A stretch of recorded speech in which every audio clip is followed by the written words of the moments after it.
اما بعد، جیسا کہ آپ حضرات کے علم میں ہے، آج ہمیں سورہ ممتحنہ کا مطالعہ شروع کرنا ہے۔ یہ سورہ مبارکہ جو 2 رکوعوں اور 13 آیات پر مشتمل ہے، 28ویں پارے کی تیسری سورت ہے۔ آج ہم کوشش کریں گے کہ 7 آیات کا مطالعہ مکمل کر لیں۔ تو آئیے کہ پہلے ہم ان آیات کی تلاوت کر لیں۔ اعوذ باللہ من الشیطان الرجیم، بسم اللہ الرحمن الرحیم۔ یا ایھا الذین آمنوا لا تتخذوا عدوی وعدوکم اولیاء تلقون الیہم بالمودۃ وقد کفروا بما جاءکم من الحق یخرجون الرسول وإیاکم ان تؤمنوا باللہ ربکم ان کنتم خرجتم جہادا فی سبیلی وابتغاء مرضاتی تسرون الیہم بالمودۃ وَأَنَا أَعْلَمُ بِمَا أَخْفَيْتُمْ وَمَا أَعْلَنْتُمْ وَمَنْ يَفْعَلْهُ مِنْكُمْ فَقَدْ ضَلَّ سَوَاءَ السَّبِيلِ إِنْ يَثْقَفُوكُمْ يَكُونُوا لَكُمْ أَعْدَاءً وَيَبْسُطُوا إِلَيْكُمْ أَيْدِيَهُمْ وَأَلْسِنَتَهُمْ بِالسُّوءِ وَوَدُّوا لَوْ تَكْفُرُونَ لَنْ تَنْفَعَكُمْ أَرْحَامُكُمْ وَلَا أَوْلَادُكُمْ يَوْمَ الْقِيَامَةِ یفصل بینکم واللہ بما تعملون بصیر قد کانت لکم اسوۃ حسنۃ فی ابراہیم والذین معہ اذ قالوا لقومہم انا براء منکم ومما تعبدون من دون اللہ کفرنا بکم وبدا بیننا وبینکم العداوۃ والبغضاء ابدا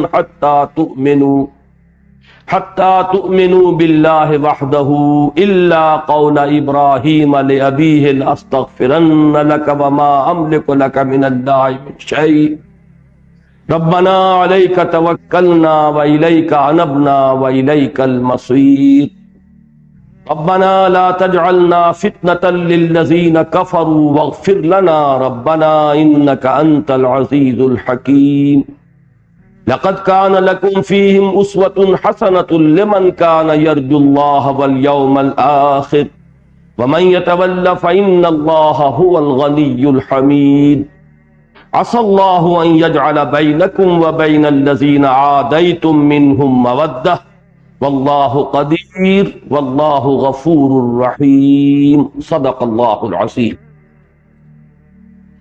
رب اشرح لي صدري ويسر لي امري واحلل عقدة من لساني يفقهوا قولي اللهم ربنا الهمنا رشدنا واعصمنا من شرور انفسنا اللهم ارنا الحق حقا وارزقنا اتباعه وارنا الباطل باطلا وارزقنا اجتنابه آمین یا رب العالمین۔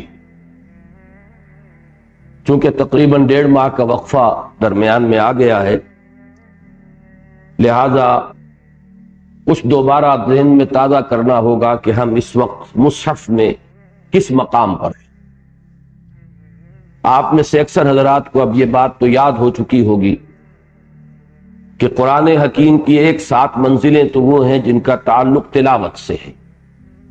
7 منزلیں تقریباً برابر حصے میں قرآن مجید منقسم ہے، تاکہ ایک منزل یا ایک حزب کی انسان اگر روزانہ تلاوت کر لے تو ہر ہفتے میں وہ قرآن مجید ختم کر۔ اس میں معانی یا مفاہیم کا کوئی لحاظ نہیں ہے، بلکہ اصل شے ہے کہ تقریباً برابر حصوں میں قرآن منقسم ہو جائے۔ البتہ یہ ضرور ہے کہ چونکہ یہ تقسیم جو ہے احزاب میں یا منزلوں میں، یہ دور نبوی میں موجود تھی، دور صحابہ میں موجود تھی، لہذا اس میں بڑا حسن ہے، اور وہ حسن یہ ہے کہ ان میں صورتیں تقسیم نہیں کی گئیں۔ نمبر 1، پوری صورتیں شامل ہیں، یہ نہیں کہ بالکل برابر کرنے کے لیے جیسا کہ بعد میں جو پاروں کا معاملہ کیا گیا ہے، بڑا ظلم کیا گیا ہے قرآن مجید پر۔ یہ 30 پاروں میں جب تقسیم کیا گیا، جس کا دور صحابہ میں کوئی ذکر ہمیں نہیں ملتا، اس میں صورتوں کو توڑ دیا گیا اور عجیب طریقے پر توڑا گیا ہے۔ لیکن یہ کہ یہ جو احزاب ہیں ان میں سورت کی کوئی فصیل نہیں ٹوٹتی، پوری پوری صورتیں ہیں، اور اس میں بھی ایک مزید حسن یہ ہے کہ سورہ فاتحہ کو علیحدہ کر دے، اس لیے کہ وہ پورے قرآن مجید کے لیے ایک تمہید اور ڈباچے کی حیثیت رکھتی ہے، خود اپنی جگہ مکمل قرآن ہے۔ تو اس کے بعد پہلے حزب میں آپ کو 3 صورتیں ملیں گی، پھر 5، پھر 7، پھر 9، پھر 11، پھر 13۔ یہ بالکل ایک لیڈر ہے، سیڑھی ہے جو بنتی ہے۔ البتہ آخری حزب جو ہے حزب مفصل، اس میں 65 صورتیں۔ یہ ایک تقسیم ہے۔ دوسری تقسیم ہے مکی اور مدنی صورتوں کی، کہ 7 ہی حصوں میں قرآن مجید اس اعتبار سے منقسم ہے کہ پہلے چند ایک یا ایک سے زائد مکی صورتیں، پھر ایک یا ایک سے زائد مدنی صورتیں۔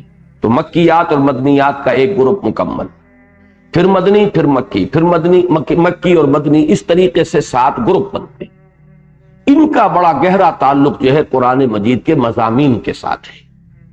اس میں ایک حسن اتفاق سمجھ لیجئے، سورہ قاف پر آ کر یہ دونوں جو تقسیمیں ہیں یہ جمع ہو گئی۔ ایک اور مقام پر بھی دونوں جمع ہوئی ہیں، اور وہ ہے سورہ توبہ سے۔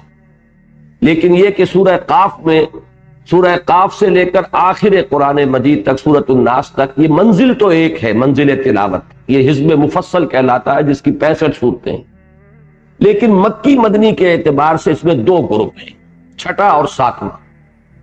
چھٹے گروپ میں پہلے 6 مکی صورتیں تھیں، 7 صورتیں، سورہ قاف سے شروع ہو کر سورہ واقعہ تک۔ سورہ قاف، سورہ زاریات، سورہ طور، سورۃ النجم، سورۃ القمر، سورۃ الرحمن، سورۃ الواقعہ۔ پھر یہ مدنی صورتیں ہیں جو سورہ حدید سے شروع ہوئی ہیں سورہ تحریم تک، یہ 10 صورتیں۔ ان میں سے 3 کا ہم مطالعہ کر چکے ہیں، 4تھی صورت آج شروع کر رہے ہیں۔ یہ جو چھٹا گروپ ہے اس کے بارے میں عرض کر چکا ہوں کہ اس کی جو مکیات ہیں وہ بھی ایک اعتبار سے قرآن مجید میں کلائمیکس کی حیثیت رکھتی ہیں۔ ان میں اصل خطاب ہے منکرین آخرت سے، انذار آخرت ان کا اصل مضمون ہے۔ لیکن ظاہر بات ہے کہ مکی صورتوں میں جہاں کوئی خاص مضمون آئے گا ایمانیات ثلاثہ میں سے، بقیہ 2 مضامین بھی ہوں گے، توحید کا ذکر بھی ہے، رسالت کا ذکر بھی ہے، لیکن اصل مضمون آخرت ہے۔ پھر یہ کہ جہاں تک حسن ظاہری کا تعلق ہے، یعنی الفاظ کی بندش، ایک صوتی آہنگ، ایک ردم، یہ جو ظاہری محاسن ہیں قرآن مجید کے، ان کے اعتبار سے یہ 7 صورتیں قرآن مجید کے کلائمیکس کی حیثیت رکھتی ہیں۔ انہی میں سے سورۃ الرحمن ہے جسے عروس القرآن قرار دیا ہے حضور صلی اللہ علیہ وسلم نے، کہ یہ قرآن مجید کے دلہن ہے۔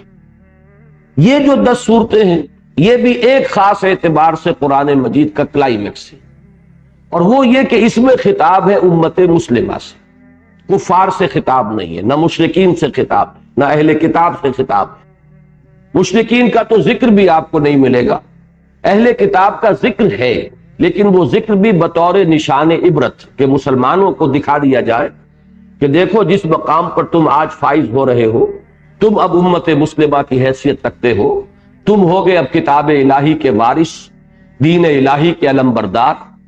یہی مقام تم سے پہلے یہ امت سابقہ یعنی یہود اور نصارہ، یہ ایک ہی امت بنتے ہیں، حضرت موسیٰ علیہ السلام کی امت، جن کو تورات عطا کی گئی تھی، وہ بھی کتاب الہی کے امین بنے تھے، ان کے ہاں نبوت اور رسالت کا سلسلہ جاری رہا تھا۔ لیکن یہ کہ انہوں نے یہ غلطیاں کی اور اس کے نتیجے میں وہ اب ایک نشان عبرت بن چکے ہیں، تو دیکھو کہیں ایسا نہ ہو مبادا تم بھی انہی کے نقش قدم پر چلو۔ تو اگر اہل کتاب کا ذکر ہے وہ بھی یہاں پر بطور نشان عبرت ہے، ان سے خطاب کا انداز نہیں ہے، سوائے ایک سورہ جمعہ میں آپ کو ملے گا کہ خطاب کا انداز ہے، لیکن وہ بھی اسنن ضمنن ہے۔ تو 2 باتیں میں نے عرض کی، ایک یہ کہ اصل خطاب ہے امت مسلمہ سے، اور کفار اور مشرکین سے تو خطاب ہی نہیں، اور بلکہ ان کا ذکر بھی نہیں، اور جو اہل کتاب تھے یہود اور نصارہ، ان کی مثال ہے بطور نشان عبرت۔ دوسری بات یہ نوٹ کیجئے کہ مسلمانوں سے خطاب میں بھی ملامت کا رنگ ہے، تمہیں کیا ہو گیا ہے، تم کیوں خرچ نہیں کرتے، کیوں اللہ کی راہ میں جہاد نہیں کرتے، کیوں کہتے ہو جو کرتے نہیں ہو، کیوں تم اللہ کے دشمنوں سے دوستی کی پینگیں بڑھاتے ہو؟ یہ انداز آپ کو ان تمام صورتوں میں ملے گا، ملامت کا انداز ہے، اس لیے کہ امت مسلمہ میں آپ کو معلوم ہے کہ ایک طرف مومنین صادقین بھی تھے، دوسری انتہا پر منافقین بھی اس وقت شامل تھے، مسلمانوں میں شامل تھے، قانوناً مسلمان تھے۔ پھر ان دونوں کے بیچ میں کچھ نہ کچھ ضعفاء، کچھ کمزور، بعض ایسے لوگ جو صادق الایمان ہوتے ہیں لیکن کسی وقتی حالات کے تحت کوئی خطا ہو جاتی ہے، کوئی کمزوری کا صدور ہو جاتا ہے، جیسے کہ حضرت کعب ابن مالک اور ان کے دو ساتھیوں سے غزوہ تبوک کے موقع پر ہو گیا۔ ایسے ہی آج کی صورت میں آپ دیکھیں گے کہ ایک بدری صحابی حضرت حاتب بن ابی بلتع، ان سے ایک بہت بڑی خطا ہو گئی۔ تو یہ جو تمام چیزیں ان کو سامنے رکھیے، تو ان صورتوں میں جو کمزوری کے پہلو تھے مسلمانوں میں، ان کو لائم لائٹ میں لا کر، ان کو فوکس میں لا کر اور ایک تنقید اور ایک تحدید کا انداز اختیار کیا گیا ہے۔ اس کا نتیجہ یہ نکلا ہے کہ ہمارے دور کے لیے یہ صورتیں انتہائی اہم ہو گئی، اس لیے کہ اس وقت جب کہ یہ صورتیں نازل ہوئی تو شاذ کہیں کوئی ضعف کے آثار تھے۔ جو غلبہ تھا امت مسلمہ وہ تو مومن صادقین کا تھا، ان کا نیوکلیس جو ہے، ریڑھ کی ہڈی صحابہ کرام کی، وہ بھی تو مومنین صادقین پر مشتمل تھی۔ لہذا مغلوب تھا یہ حصہ جس کا یہاں ذکر کیا جا رہا ہے، لیکن ان کو فوکس کر دیا گیا۔ جیسے کہ آپ کو معلوم ہے چھوٹی سی چیز ہو لیکن اگر مائکروسکوپ کو فوکس وہاں کر دیں گے تو بڑی نظر آئے گی، تو فوکس ان کو کیا گیا ہے، اور اس سے ہمیں فائدہ یہ ہوا ہے کہ آج جب کہ ہمارے ہاں غالب حصہ انہی چیزوں کا قول و عمل کا تضاد ہے، نفاق عملی کا دورہ ہے، ہم انفاق اور جہاد کے لیے کوئی اپنے اندر امنگ نہیں پاتے، دنیا داری جو ہے مسلط ہو چکی ہے، اور اکثر و بیشتر یہ کہنا غلط نہیں ہوگا کہ جو بھی نصارہ اور یہود کی روش تھی وہ ہم نے من حیث المجموع اختیار کر لی ہے۔ تو ان حالات میں یہ صورتیں ہمارے لیے بہت مفید ہیں، بہت مؤثر، ان پر خاص طور پر جو ہے ہمیں اپنی توجہ کو مرتکز کرنا چاہیے۔ شاید کہ اللہ کا جو جھنجھوڑنے کا انداز ہے وہ کبھی ہمیں بیدار کر دے، ہم ہوش میں آ جائیں، ہمارے اندر جو ہے شعور پیدا ہو جائے اپنی خامیوں کا، کوتاہیوں کا۔ اس پہلو سے یہ صورتیں قرآن مجید میں جیسا کہ میں نے عرض کیا کلائمیکس کا درجہ رکھتی ہے۔ تو یہ تو اس گروپ کے بارے میں دو بنیادی باتیں میں نے عرض کر دیں۔ اب جیسا کہ میں نے عرض کیا کہ اس میں 10 صورتیں ہیں، یہ جو مدنی صورتیں ہیں، سورہ حدید سے سورہ تحریم تک۔ اس کی ایک تقسیم آپ کو یاد ہوگی کہ 5 صورتوں کا آغاز ہوا ہے سبح للہ یا یسبح للہ کے الفاظ، اللہ کی تسبیح کا ذکر ہے 5 صورتوں کے آغاز میں، یا فعل ماضی کی شکل میں ہے 3 صورتوں میں، اور یا پھر فعل مضارع کی شکل میں ہے 2 صورتوں میں، سورہ حدید، سورہ حشر، سورہ صف، یہ فعل ماضی ہے سبح للہ، اور سورہ جمعہ اور سورہ تغابن یہ فعل مضارع یسبح للہ۔ باقی 5 صورتیں وہ ہیں کہ جن کا آغاز سادگی سے ہو گیا ہے، بغیر کسی تمہید کے، بغیر تسبیح کے، تو یہ 5 جمع 5 ہو گئی۔ اب ان میں بھی ایک عجیب تقسیم ہے، جوڑے بھی ہیں۔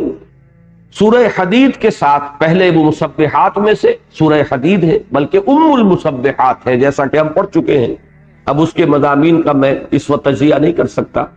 اس کے بعد سورہ مجادلہ آئی جس کا آغاز بغیر تسبیح کے ہو گیا، پھر سورہ حشر آئی، پھر سبح للہ ما فی السماوات و ما فی الارض، پھر یہ سورہ ممتحنہ ہے، اس کا آغاز ہو رہا ہے یا ایھا الذین آمنوا لا تتخذوا عدوی وعدوکم اولیاء، بغیر کسی تمہید کے، بغیر تسبیح کے۔ البتہ اس کے بعد جو آئے گا وہ اس گروپ کا کلائمیکس ہے، وہ اس کا نقطہ عروج ہے، وہ یہ کہ 2 مسبحات آپ کو جڑواں ملیں گی، سورہ صف اور سورہ جمعہ۔ اور وہاں ایک خاص بات یہ بھی نظر آئے گی کہ زمانہ وہاں مل گیا ہے، فعل ماضی اور فعل مضارع۔ سورہ صف شروع ہوئی سبح للہ ما فی السماوات و ما فی الارض، اور سورہ جمعہ یسبح للہ ما فی السماوات و ما فی الارض۔ یہ جوڑا جو ہے اس اعتبار سے اس گروپ کا کلائمیکس ہے، جو انشاءاللہ آپ آئندہ پڑھیں گے۔ ویسے وہ ہمارے منتخب نصاب میں شامل ہے، بارہا اس کا درس آپ نے سنا ہوگا، لیکن اس تسلسل کے ساتھ انشاءاللہ پھر اب ہم مطالعہ کریں گے۔ اس کے بعد پھر ایک جوڑا آتا ہے، اس میں ترتیب الٹی ہو گئی ہے کہ پہلے وہ صورت ہے جس میں تسبیح کا ذکر نہیں ہے، سورہ منافقون، اذا جاءک المنافقون قالوا نشهد انک لرسول اللہ۔ پھر اس جوڑے کا دوسرا جو ہے حصہ وہ ہے سورہ تغابن، پھر وہ مسبحات میں سے ہے۔ اس کے بعد ایک جوڑا ہے جو بغیر تسبیح کے ہے، سورہ طلاق، سورہ تحریم، یا ایھا النبی لما تحرم ما احل اللہ لک، یا ایھا النبی اذا طلقتم النساء فطلقوہن، یہ انداز ہے سورہ تحریم اور سورہ طلاق کا۔ تو یہ میں نے ایک برڈز آئی ویو آپ کے سامنے رکھا ہے کہ ترتیب ان صورتوں کی کیا ہے۔ اس میں خاص چیز جو نوٹ کرانے کی آج میں چاہتا ہوں کہ آپ کو نوٹ کرا دوں وہ یہ ہے کہ مضامین کے اعتبار سے ایک نسبت تو سورہ حدید اور سورہ مجادلہ میں بڑی گہری ہے جو جوڑے کی نسبت ہونی چاہیے۔ وہ کیا ہے ذہن میں تازہ کر لیں کہ سورہ حدید میں آغاز میں دو حکم دیے گئے، ایمان لاؤ اور کھپا دو اور خرچ کر دو اللہ کی راہ میں ان سب چیزوں میں سے جو ہم نے تمہیں عطا کی، جن میں تمہیں خلافت عطا فرمائی۔ آمنوا باللہ ورسولہ وانفقوا مما جعلکم مستخلفین فیہ۔ اس کے بعد پھر دو جوڑے آئے ذرا ملامت کے، وما لکم لا تؤمنون، تمہیں کیا ہو گیا، ایمان پختہ کیوں نہیں؟ اور پھر ساتھ ہی اگر کوئی شخص جاگ جائے، ہوش میں آ جائے، اسے اپنے ضعف ایمان کا شعور و ادراک ہو جائے تو راستہ بھی دکھا دیا گیا، یہ ایمان کہاں سے ملے گا؟ هو الذی ينزل على عبده آیات بینات لیخرجکم من الظلمات الی النور۔ اس کے بعد پھر وہی ایک زجر کا انداز، ڈانٹنے کا انداز، جھنجھوڑنے کا انداز، وما لکم الا تنفقوا فی سبیل اللہ وللہ میراث السماوات والارض، تمہیں کیا ہو گیا، اللہ کی راہ میں خرچ کیوں نہیں کرتے، کھپاتے کیوں نہیں ہو؟ اور اس کے بعد اس کی ترغیب و تشویق آ گئی، یہاں سے وہ صورت شروع ہوئی۔ اس کے بعد نفاق کا مضمون آیا کہ اگر اللہ کی راہ میں جان اور مال کھپانے سے دریغ کرو گے، اگر پہلوتی ہی کرو گے، جان چراؤ گے تو اس کا نتیجہ کیا ہے؟ نفاق ہے۔ وہ مضمون بڑی وضاحت کے ساتھ آنے کے بعد پھر تدریجاً یہ کلائمیکس کو پہنچا ہے سورہ حدید کی آیت نمبر 25 میں کہ ہم نے جو رسولوں کو بھیجا، کتابیں نازل کی، رسولوں کو معجزے عطا کیے، میزان شریعت تمہیں عطا فرمائی، تو کس لیے؟ یہ ساری چیزیں ایکسرسائز ان فیوٹیلٹی نہیں ہیں، یہ کوئی ہماری ہابی نہیں تھی، یہ کوئی شغل نہیں تھا، بلکہ ان سب کا ایک ہدف ہے، ایک ٹارگٹ ہے۔ وہ ٹارگٹ کیا ہے؟ لِيَقُومَ النَّاسُ بِالْقِسْطِ، تاکہ لوگ عدل پر قائم، ایک نظام عدل اجتماعی قائم کرنا مقصود ہے۔ انزال کتب، بعثت انبیاء، بعثت رسل، ان سب کا ہدف کیا ہے؟ لَقَدْ أَرْسَلْنَا رُسُلَنَا بِالْبَيِّنَاتِ وَأَنزَلْنَا مَعَهُمُ الْكِتَابَ وَالْمِيزَانَ لِيَقُومَ النَّاسُ بِالْقِسْطِ، تاکہ لوگ عدل پر قائم۔ ظلم جس شکل میں بھی ہے، ایکسپلائٹیشن جس صورت میں بھی ہے، ریپریشن ہو رہا ہو، لوگوں کے حقوق غصب کر لیے ہوں، انسان کا حاکم بن کر بیٹھ گیا ہو، انسان مختلف طریقوں سے اپنے دوسرے ابنائے نو کا خون چوس رہا ہو، ان کی محنتوں میں سے ناجائز جو ہے حق وصول کر رہا ہو، ان کے حق تلف کر رہا ہو، یا انسانوں میں سے اعلیٰ اور ادنیٰ کی تقسیم کر کے بیٹھ جائیں کہ ایک پیدائشی طور پر نیچ ہے، کمینہ ہے، اور ایک پیدائشی طور پر اونچا ہے اور اعلیٰ ہے، وہ برہمن ہے، یہ سید ہیں، ادھر وہ شودر ہے، ادھر مسلی ہے۔ یہ ساری تقسیمیں بنیادی طور پر ظلم پر مبنی ہیں۔ ان تمام جو بھی صورتیں ہیں ظلم کی، ان کو ختم کرنا یہ مقصود ہے بعثت انبیاء، ارسال رسل، انزال کتب، اور جو شریعت کا نظام اور میزان عطا فرمائی اس کا۔ اب ظاہر بات ہے کہ عدل قائم کرنے اور ظلم کے خاتمے کے لیے ایک انقلابی جد و جہد کی ضرورت ہے، لہذا اس آیت میں اس انقلابی جد و جہد کے اپنی جو کلائمیکس ہوتا ہے، چوٹی، کہ وہ جو 6 سٹیپس میں بیان کرتا ہوں ان میں آپ کو معلوم ہے کہ 6واں سٹیپ جو ہے انقلابی پروسیس کا وہ آرمڈ کانفلکٹ ہے، مسلح تصادم، لہذا اس آیت میں صرف اس کا اشارہ کر دیا گیا، باقی چیزیں مختلف مواقع پر آئی ہیں۔ وَأَنزَلْنَا الْحَدِيدَ فِيهِ بَأْسٌ شَدِيدٌ وَمَنَافِعُ لِلنَّاسِ وَلِيَعْلَمَ اللَّهُ مَن يَنصُرُهُ وَرُسُلَهُ بِالْغَيْبِ إِنَّ اللَّهَ قَوِيٌّ عَزِيزٌ۔ ہم نے لوہا اتارا ہے جس میں جنگ کی صلاحیت ہے، قوت حرب و ضرب ہے، اور یہ ہم چاہتے ہیں کہ دیکھیں کہ کون ہے ہمارے وفادار بندے جو ہمارے عطا کردہ نظام عدل و قسط کو قائم کرنے کے لیے لوہے کی طاقت ہاتھ میں لیتے ہیں، اور ان لوگوں کی سرکوبی کرتے ہیں کہ جو لوگوں پر ظلم کرتے ہیں اور جو لوگوں اس عدل کا نظام قائم کرنے کی راہ میں مزاحم ہوتے ہیں۔ یہ ہے اجمالاً میں نے اول و آخر کو جوڑ کر سورہ حدید کا مضمون بیان کیا۔ اب سورہ مجادلہ کے ساتھ اس کا گہرا ربط کیا تھا؟ یہ کام نہیں ہو سکتا جب تک کہ حزب اللہ وجود میں نہ آئے، ایک پارٹی، انقلابی پارٹی، ایک ایسی جماعت جس میں وہ لوگ شامل ہوں کہ جو اللہ اور اس کے رسول کے ساتھ کامل وفاداری رکھتے ہیں، جن کی پوری کمٹمنٹ ہو اللہ کے ساتھ اور اس کے رسول کے ساتھ، اللہ کے دین کے ساتھ. اور اس کمٹمنٹ کا ظہور ہوگا اولاً ان کے اپنے کردار میں، اپنے معاملات میں. وہ اللہ کے بندے بنے، رسول کی اطاعت کریں، رسول کا اتباع کریں. یہ گویا کہ شہادت عملی ہے ان کی کمٹمنٹ کی جو اللہ اور اس کے رسول کے ساتھ. اور پھر یہ کہ وہ اللہ کے دین کے غلبے یا اس نظام عدل و قسط کو برپا کرنے کے لیے تن من دھن لگا دیں. یہ حزب اللہ جو ہے، اس کا ایک خصوصی وصف یہ ہے کہ جو اس میں شامل ہوں وہ تمام خونی رشتے، تمام سابقہ دوستیاں، تمام سابقہ حلیفانہ تعلقات. میں نے 3 چیزیں گنوائی ہیں. خونی رشتہ اہم ترین ہوتا ہے، اس کے بعد دوستیاں ہوتی ہیں مختلف بنیاد پر، ذوق ہے، پسند ہے، مزاجوں کی ہم آہنگی ہے، دوستی ہے. اور تیسرے یہ کہ سیاسی اعتبار سے جن کے ساتھ کو حلیفانہ تعلقات تھے، ان تمام کے اوپر اگر وہ تیشہ نہیں چلا سکتے، ایمان کا تیشہ، کہ ایمان کی ضرب سے وہ ان رشتوں کو کاٹنے کے لیے تیار ہو جائے، کہ اب ان کا اصل رشتہ ایمان کے ساتھ ہوگا. جو اللہ اور اس کے رسول کے ساتھ وفادار ہے اس سے دوستی ہوگی، اس سے محبت ہوگی. جو اللہ اور اس کے رسول کا باغی ہے، دشمن ہے، غدار ہے، اس کے ساتھ قطعاً دوستی نہیں ہوگی، محبت نہیں ہوگی. خواہ وہ باپ ہو، بیٹا ہو، بھائی ہو، کسے باشد، کتنے ہی اس کے ساتھ سابقہ تعلقات ہوں، کتنے ہی مراسم ہو، کتنی ہی دوستیاں ہو، کتنے ہی حلیفانہ مراسم رہے ہو، اگر یہ کام نہیں کر سکتے، یوں سمجھیے کہ یہ ایک پری کوالیفیکیشن ہے کہ اس کے بغیر تم کوالیفائی ہی نہیں کر سکتے لفظ حزب اللہ کے لیے، یہ ٹائٹل ہی تمہیں نہیں ملے گا. یہ ہے اصل میں سورہ مجادلہ کا اہم ترین مضمون جس پر سورہ مجادلہ ختم ہوئی. تو سورہ حدید اور سورہ مجادلہ کے مابین یہ گہرا ربط ہے. لیکن ایک دوسرے اعتبار سے آپ دیکھیں گے تو سورہ حدید کی زیادہ جو مناسبت ہے وہ سورہ حشر کے ساتھ ہے. اس لیے بھی کہ مسبحات ہیں دونوں، اس لیے بھی میں نے عرض کیا ہے آج بھی، اسی لیے میں نے خاص طور پر حافظ صاحب سے کہا تھا کہ وہ سورہ حدید کا پہلا رکوع اور سورہ حشر کا آخری رکوع جو ہے مغرب کی نماز میں تلاوت کرے، کہ ان کا جو مضامین ہے اس کے اندر کس قدر گہری مناسبت ہے. ادھر 6 آیات میں اللہ تعالیٰ کی ذات و صفات کا بیان، ادھر آخری 3 آیات میں سورہ حشر کے اللہ تعالیٰ کے اسماء حسنہ کا سب سے بڑا گلدستہ. ادھر اس کے بعد جو ہے ایمان لاؤ اور انفاق کرو. وہاں کیا ہے؟ اللہ کا تقوی اختیار کرو. 2 مرتبہ تقوی کا حکم. اب تقوی کا جیسا کہ میں نے اس سے پہلے بھی عرض کیا، ایک سلبی پہلو ہوتا ہے بچنا معصیت سے، اللہ کے حکم کو توڑنے سے، اور ایک اثباتی پہلو ہے تقوی کا، آگے بڑھ کر اللہ کے لیے اپنا تن من دھن لگانا. وہ انداز سورہ حدید میں ہے، یہاں وہ سلبی پہلو لے لیا گیا. پھر یہ کہ یہاں بھی فرمایا گیا کہ اگر ایمان میں تمہیں ذوق محسوس ہو رہا ہے تو یہ آیات بینات ہم نے اسی لیے تو نازل کی ہے اپنے بندے پر صلی اللہ علیہ وسلم. اس میں غوطہ زنی کرو، اس سے وہ ایمان حقیقی تمہیں حاصل ہوگا.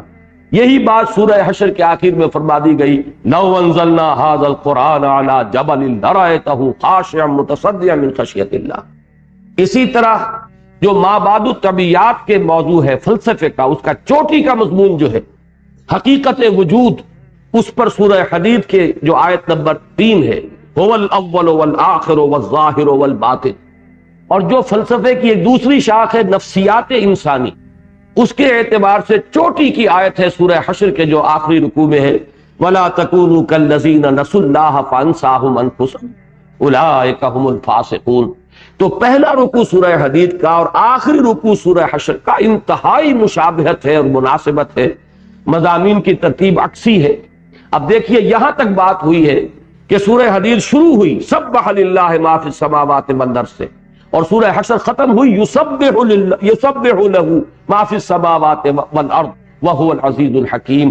بالکل وہاں کا جو ابتدائیہ ہے یا اختتام ہو رہا ہے، صرف اس فرق کے ساتھ کہ وہاں فعل ماضی ہے، یہاں فعل مضارع. تو یہ میں نے صرف اشارہ کیا ہے کہ مضامین کے اعتبار سے یہاں پر جو وہ جوڑوں کی تقسیم اس سے پہلے ہم دیکھتے آئے ہیں قرآن مجید میں، یہاں وہ ایک اضافی شان کے ساتھ ہے کہ ایک پہلو سے سورہ حدید کا جوڑا جو ہے سورہ مجادلہ ہے، ایک دوسرے پہلو سے سورہ حدید کا جوڑا جو ہے وہ بنتا ہے سورہ حشر، ایک پہلو سے سورہ حشر کا جوڑا ہے سورہ ممتحنہ. لیکن ایک اعتبار سے سورہ مجادلہ کے ساتھ مناسبت ہے سورہ ممتحنہ کی، بلکہ ایسے محسوس ہوتا ہے کہ جس مضمون پر سورہ مجادلہ ختم ہوئی ہے اسی مضمون سے سورہ ممتحنہ شروع ہوئی. ان دونوں کے مابین بڑا گہرا ربط ہے. اب اس چیز کے بعد آخری بات تمہیداً میں عرض کروں گا کہ میں بار بار آج لفظ استعمال کر رہا ہوں کلائمیکس، کہ اس پہلو سے یہ مقام کلائمیکس ہے. بارہا میں نے یہ اصطلاح استعمال کی ہے کہ قرآن مجید میں بہت سے مضامین بتکرار و اعادہ آئے، بہت سے مقامات پر آئے، لیکن ہر مضمون پر کوئی ایک مقام جو ہے وہ اس کے نقطۂ عروج، اس کے کلائمیکس کی حیثیت رکھتا ہے. تو اب ایک مضمون جس کے اعتبار سے سورہ ممتحنہ کلائمیکس کا درجہ رکھتی ہے، وہ مضمون پہلے ذہن میں اب تازہ کر لیں اور اس عنوان کو جما لیں. وہ عنوان ہے کفار کے ساتھ موالات یا مدارات یا مواسات. اس کے ضمن میں اللہ کا حکم کیا ہے؟ یہ تین اصطلاحات ہیں، ذرا ان کو پہلے اچھی طرح ذہن نشین کر لیں. موالات کا لفظ بنا ہے، یہ تینوں ہیں باب مفاعلہ سے، باہم کوئی تعلق مفاعلہ کے اندر اس کا یہ خاصہ ہے. موالات ولی سے بنا ہے، ولی کہتے ہیں دوست، گرم جوش دوست، انتہائی قابل اعتماد دوست، جس سے کہ آپ کسی آڑے وقت میں توقع رکھیں کہ وہ آپ کے کام آئے، جس کے بارے میں آپ کو یہ اعتماد ہو کہ وہ آپ کا ہمدرد ہے، غمخوار ہے، وفادار ہے، وہ ولی ہے. ولی سے موالات بنا. اب آیا کفار کے ساتھ موالات کی کوئی شکل ہو سکتی ہے یا نہیں؟ پہلا سوال یہ. مدارات ایک دوسرا لفظ ہے، خوش خلقی سے پیش آنا، ظاہری احترام کرنا، یہ دوسرا لفظ ہے. بغیر دلی محبت کے آدمی کا ایک اخلاق ہے، ایک رویہ ہے. کوئی شخص آیا ہے ملنے کے لیے تو چاہے آپ کے دل میں اس کے لیے کوئی محبت نہیں، بلکہ ہو سکتا ہے کہ نفرت بھی ہو، لیکن آپ کے لیے ایک خوش خلقی کا تقاضا یہ ہوگا کہ آپ اس سے ملے تو اچھے انداز میں ملے، حسن اخلاق کے ساتھ ملے. کسی وقت یہ بھی ہو سکتا ہے کہ اس میں کسی درجے میں کوئی تصنع بھی شامل ہو جائے، یہ میں بھی بعد میں عرض کروں گا. یہ مدارات کہلاتا ہے. ایک ضرورت کے تحت اس میں تصنع بھی ہو سکتا ہے. وہ تصنع کا لفظ اگرچہ بڑا ثقیل آپ کو نظر آئے گا، لیکن یہ کہ میں یہی چاہتا ہوں کہ بات کو اچھی طرح سمجھ لیں، اور جب تک کوئی لفظ ذرا پنچ کرنے والا سامنے نہ آئے تو کسی مضمون کا جو اصل ہے، کرکس آف دی میٹر، وہ سامنے نہیں آئے. تیسرا لفظ ہے مواسات. مواسات ہے باہمی ہمدردی، یعنی یہ کہ کفار میں کوئی غریب ہے، بھوکا ہے، پیاسا ہے، آیا ہمیں اس کی حاجت روائی کرنی چاہیے یا نہیں، کسی بھی اعتبار سے اس کے لیے کوئی بھلائی، خیر، کوئی ضرورت اس کی پوری کرنا، یہ مواسات ہے، باہمی ہمدردی. تو یہ تین عنوانات ہیں، موالات، مدارات، مواسات. اب ان تینوں کے ضمن میں حکم کیا ہے؟ تو پہلے تو یہ نوٹ کر لیجئے کہ علماء کرام نے قرآن مجید کے بہت سے مقامات کا استقصاء کر کے، احصاء کر کے جو نتیجہ نکالا ہے وہ یہ ہے کہ نمبر 1، کفار کے ساتھ موالات سرے سے خارج از بحث. دلی محبت، دلی تعلق، ولایت باہمی کا رشتہ قلبی گہرائی کے ساتھ، یہ ایمان کے منافی، ایمان کی غیرت اور ایمان کی حمیت کی نفی ہو جائے گی اگر آپ کا دلی تعلق، محبت کا رشتہ قلبی کافر کے ساتھ. لہذا موالات خارج از بحث. مدارات کے سلسلے میں یہ ہے کہ کبھی دفع مضرت کے لیے کسی کافر کی کسی کی طرف سے جو تکلیف کا اندیشہ ہو سکتا ہے، اس سے بچنے کے لیے مدارات کی جا سکتی ہے. یا یہ ہے کہ کہیں مصلحت دینی کے خاطر مدارات کی جا سکتی ہے کہ آپ کسی کے ساتھ اس طرح کا معاملہ کریں تاکہ اس کا دل نرم پڑ جائے. جیسے مؤلفۃ قلوبہم کہا گیا ہے، کچھ لوگوں کو مسلمانوں میں سے تازہ تازہ ایمان لائے ہیں، ان کی تالیف قلب کے لیے زکوٰۃ میں سے ایک مد مقرر کر دی گئی کہ ابھی نئے نئے ایمان لائے ہیں تو ذرا ان کے دل کو نرم کیا جائے، تاکہ وہ دل نرم ہوگا تو اس میں ایمان جو ہے جذب ہوگا. تو یہ جس طریقے سے کہ مسلمانوں کے لیے تالیف قلب ہے تو غیر مسلموں کے لیے بھی مدارات کا معاملہ ہو سکتا ہے. اس میں جو تخصیص کی ہے علماء نے وہ یہ ہے کہ مصلحت دینی ہو، مصلحت ذاتی نہیں. دفع مضرت تو ہو سکتی ہے ذاتی اعتبار سے، کسی نقصان سے بچنے کے لیے، کسی تکلیف سے بچنے کے لیے، لیکن جلب منفعت، کوئی اس سے نفع حاصل کرنے کے لیے مدارات، یہ جائز نہیں ہے. یہ تقسیم ہے. نمبر 3 ہے مواسات. مواسات کے بارے میں حکم یہ ہے کہ غیر محارب کوئی کافر ہو کہ جو مسلمانوں کے خلاف محاذ آرائی میں شامل نہیں ہے، جو جنگ نہیں کر رہا ہے، حربی کافر نہیں ہے، غیر حربی کافر ہے، تو مواسات کی کھلی اجازت ہے۔ آپ ان کے غریبوں کے ساتھ ہمدردی کریں، آپ ان کے دکھ درد میں ان کے کام آئیں، ان کے ساتھ خوش خلقی کا معاملہ کریں، ان کے ساتھ نیکی اور احسان اور بر کا رویہ کریں، یہ مواسات ہے۔ اس میں تقسیم یہ ہوگی کہ حربی کافر کے ساتھ تو اجازت نہیں ہے، غیر حربی کافر کے ساتھ اس کی کھلی اجازت ہے۔ اب یہ میں نے 3 اصطلاحات کے حوالے سے وہ بات مضمون آپ کے سامنے رکھا ہے جس کا کلائمیکس سورہ ممتحنہ ہے۔ اس میں بھی یہ بھی نوٹ کر لیجئے، اس کو ممتحنہ بھی پڑھا جاتا ہے، ممتحنہ بھی پڑھا جاتا ہے۔ ممتحنہ اس میں فاعل بنے گا، امتحان لینے والی، وہ صورت جو امتحان لینے والی ہے، اور ممتحنہ وہ عورت جس کا امتحان لیا جا رہا ہو، وہ اس میں مفعول بن جائے گا۔ باقی وہ اس کا ذکر اگلے درس میں آئے گا کہ اس کا نام جو ہے یہ ممتحنہ یا ممتحنہ کیوں ہے، وہ آج کے ہمارے درس سے متعلق نہیں۔ اب میں تھوڑا سا جائزہ آپ کے سامنے رکھنا چاہتا ہوں کہ قرآن مجید میں یہ مضمون جو ہے کفار کے ساتھ موالات یا مدارات یا مواسات، یہ اس سے پہلے کن کن مقامات پر آیا ہے، تدریجاً جو ہے اس کا ہم جائزہ لیں۔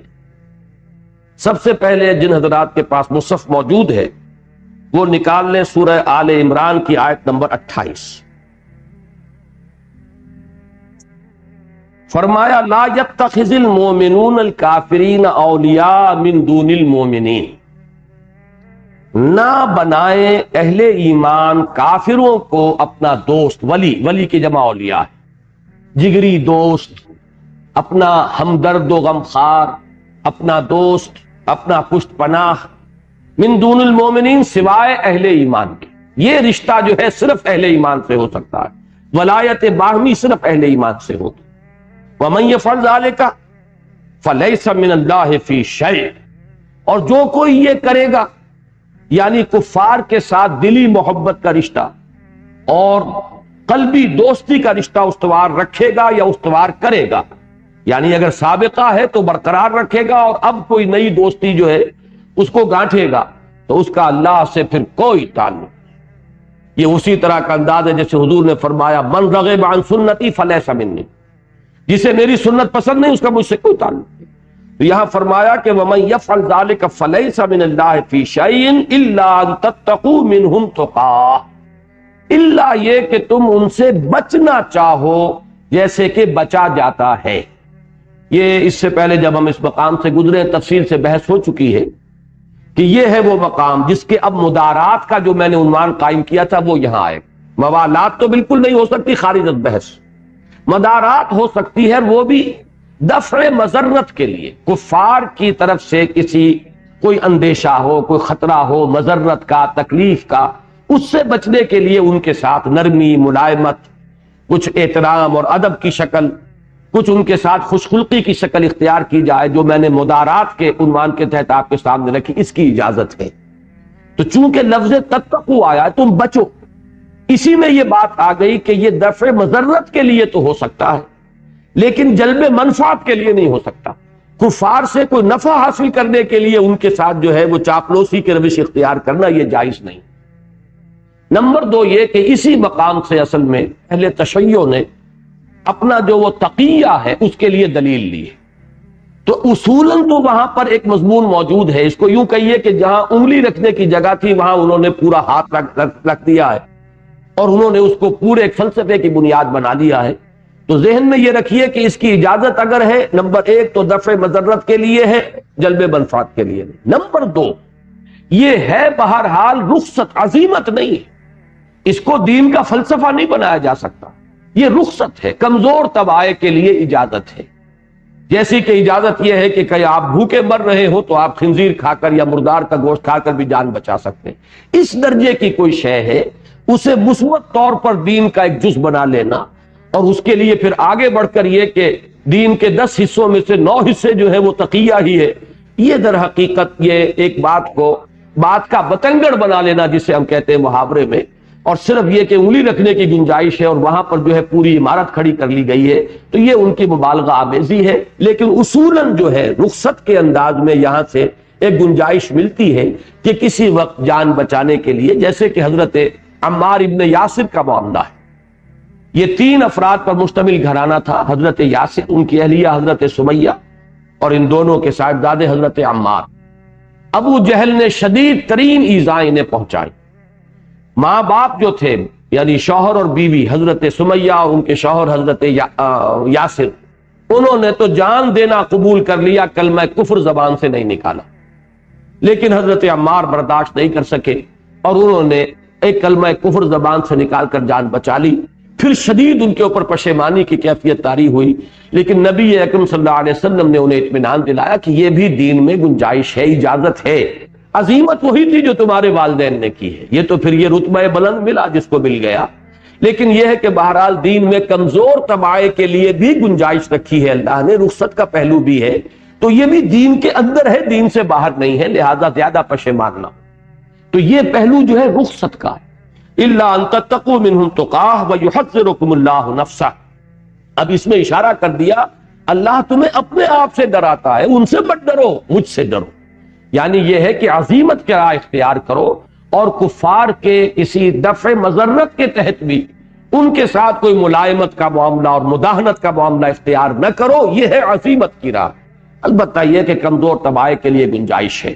وَإِلَى اللَّهِ الْمَصِيرُ، اور اللہ ہی کی طرف لوٹنا ہے۔ اب یہ سورہ آل عمران کی آیت نمبر 28 تھی۔ اب آگے چلیے، یہی مضمون سورہ مائدہ میں آتا ہے۔ آیت نمبر 51 میں فرمایا یا ایھا الذین آمنوا لا تتخذوا اليہود والنصارى اولیاء بعضهم اولیاء بعض ومن يتولهم منکم فإنه منهم ان اللہ لا يهدی القوم الظالمین۔ اہل ایمان ہرگز مت بناؤ یہود کو اور نصارہ کو اپنے دوست، اپنے ولی۔ بعضهم اولیاء بعض، وہ ایک دوسرے کے ولی ہیں، وہ ان کے درمیان رشتے ہیں، تعلقات ہیں، ظاہری دشمنی بھی ہے لیکن مسلمانوں کے مقابلے میں وہ ایک، جیسے کہ فرمایا گیا کہ الکفر ملت واحدہ، کفر جو ایک ملت ہے، مسلمانوں کے ساتھ دشمنی میں یہ ایک ہو جائے، لہذا یہ آپس میں تو ایک دوسرے کے ولی ہیں لیکن اے مسلمانوں تمہارے ولی نہیں ہو سکتے، تو یہود اور نصارہ کو اپنا ولی نہ بناؤ۔ اب اس میں ایک تو پہلو ہو گیا مثبت انداز میں، اور اس کے بعد دھمکی کا انداز، وَمَن يَتَوَلَّهُم مِّنكُمْ فَإِنَّهُ مِنْهُمْ، بات وہی ہوئی جو پہلے آ چکی ہے، جو کوئی تم میں سے یہ کرے گا پھر اس کا اللہ سے کوئی تعلق نہیں رہے گا۔ یہ سورہ آل عمران میں آیا۔ یہاں جو ہے اس سے بھی زیادہ انداز جو ہے تہدید کا اور دھمکی کا ہے، جو کوئی بھی تم میں سے ان کی دوستی اختیار کرے گا پھر وہ انہی میں سے شمار ہوگا، جیسے کہ حضور نے فرمایا کہ من تشبہ قوما فإنہ منہم، جس نے کسی قوم کا تشبہ اختیار کیا، اسی کی وضاقتہ اس درجے تک اختیار کر لی کہ پہچاننا مشکل ہو جائے کہ یہ ان میں سے نہیں ہے اور یہ مسلمان ہے، تو انہی میں سے ہے، پھر شمار بھی انہی کے ساتھ ہوگا۔ یا جیسے حضور نے فرمایا المرء مع من احب، آدمی اسی کے ساتھ شمار ہوگا کہ جس کے ساتھ اس کی محبت ہے۔ تو یہاں فرمایا کہ اگر تم ان کو دوست بناؤ گے تو فإنہ منہم، جو تم میں سے یہ کرے گا پھر وہ انہی میں سے ہوگا۔ ان اللہ لا یہدی القوم الظالمین، اللہ تعالی ظالموں کو، ایسے ظالموں کو زبردستی ہدایت نہیں دیتا۔ اس کے بعد ذرا آگے چل کر یہ مضمون جو ہے اپنی کلائمیکس کو پہنچا ہے سورہ مائدہ کی آیات نمبر 54 تا 56 میں، بلکہ 57 میں۔ اب وقت کیونکہ کم ہے میں صرف ترجمہ کروں گا، زیادہ وضاحت سے نہیں۔ یہ ہمارے منتخب نصاب نمبر 2 میں یہ مقام شامل ہے۔ یا ایھا الذین آمنوا من یرتد منکم عن دینہ، اہل ایمان جو بھی تم میں سے اپنے دین سے پیچھے ہٹے گا، فسوف یأتی اللہ بقوم، تو اللہ تعالیٰ ان قریب لے آئے گا ایک ایسی قوم کو، یحبہم ویحبونہ، یہ ذرا 3 جوڑے آئیں گے، نوٹ کیجئے۔ ایسی قوم ہوگی کہ اللہ ان سے محبت کرے گا، وہ اللہ سے محبت کریں گے۔ اذلۃ علی المؤمنین اعزۃ علی الکافرین، وہ اہل ایمان کے حق میں بڑے نرم ہوں گے، ہو حلقہ یاراں تو بریشم کی طرح نرم، وعزۃ علی الکافرین، اور کافروں پر بڑے بھاری ہوں گے، رزم حق و باطل ہو تو فولاد ہے مومن۔ تیسری بات، یجاہدون فی سبیل اللہ ولا یخافون لومۃ لائم، وہ جہاد کریں گے اللہ کی راہ میں اور کسی ملامت کرنے والے کی ملامت سے کا کوئی اثر قبول نہیں کریں گے۔ ذالک فضل اللہ یؤتیہ من یشاء، یہ اللہ کا فضل ہے، وہ دیتا ہے جس کو چاہتا ہے، واللہ واسع علیم، اللہ تعالیٰ بڑی سمائی والا، بڑی وسعت والا ہے اور جاننے والا ہے۔ اس کے فضل کے خزانے تو اتھاہ ہیں، لیکن وہ دیتا ہے جس کو اس کا اہل سمجھتا ہے، فضل میں سے آتا ہے اسی کو کرتا ہے، اپنے علم کامل کی بنیاد پر۔ اب وہ مضمون آ گیا انما ولیکم اللہ ورسولہ والذین آمنوا، اہل ایمان اس بات کو جان لو، تمہارا ولی، تمہارا دوست اولاً تو اللہ ہے، حقیقتاً تو اللہ ولی الذین آمنوا یخرجہم من الظلمات الی النور۔ نمبر دو، ورسولہ، اس کے رسول ہے صلی اللہ علیہ وسلم، وہ تمہارے ولی ہیں، تمہارے دوست ہیں، تمہارے خیر خواہ ہیں، جیسے سورہ توبہ کے آخر میں آیا ہے حریص علیکم بالمؤمنین رؤوف الرحیم، اور جو چیز تم پر مشکل والی ہو وہ ان پر بڑی بھاری گزرتی ہے، وہ ان پر عنتم والی بات جو ہے کہ وہ ان پر بڑی بھاری گزرتی ہے، شاق گزرتی ہے۔ اس کے بعد تیسرے درجے میں پھر اہل ایمان ہے، والذین آمنوا الذین یقیمون الصلاۃ ویؤتون الزکاۃ وہم راکعون، ان اہل ایمان کی شان یہ ہے نماز قائم کرتے ہیں، زکوٰۃ ادا کرتے ہیں جھک کر۔ یہ ہے درجہ بدرجہ ولایت قلبی جو ہے، دوستی اللہ سے، اللہ کے رسول سے اور اہل ایمان سے۔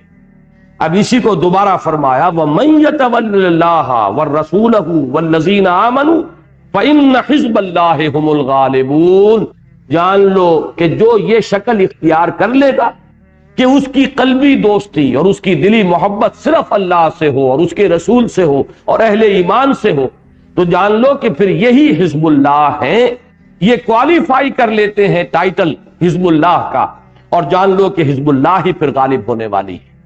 اس کے بعد پھر فرمایا یا ایھا الذین آمنوا لا تتخذوا الذین اتخذوا دینکم ہزوا ولعبا من الذین اوتوا الکتاب من قبلکم والکفار اولیاء، اہل ایمان ہرگز مت بناؤ کفار جو ہیں اہل کتاب میں سے، جنہیں کتاب دی گئی تم سے پہلے، انہیں اپنا دوست نہ بناؤ جو تمہارے دین کا استہزاء کرتے ہیں، مذاق اڑاتے ہیں۔ واتقوا اللہ ان کنتم مؤمنین، اللہ کا تقوی اختیار کرو اگر تم مومن۔ تو یہ اب یہ سورہ مجادلہ کا جو ہم نے پچھلی مرتبہ پڑھا تھا، وہ جو پڑھ چکے ہیں عنقریب اس پر آ جائیے۔ سورہ مجادلہ کی 2 آیات،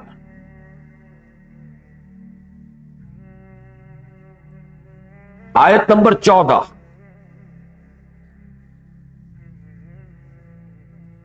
الم تر الی الذین تولوا قوما غضب اللہ علیہم ما هم منکم ولا منہم وَيَحْلِفُونَ عَلَى الْكَذِبِ وَهُمْ يَعْلَمُونَ، کیا تم نے دیکھا نہیں ان لوگوں کو جو دوستی کا اور ولایت باہمی کا رشتہ رکھتے ہیں اس قوم سے جس پر اللہ کا غضب نازل ہوا؟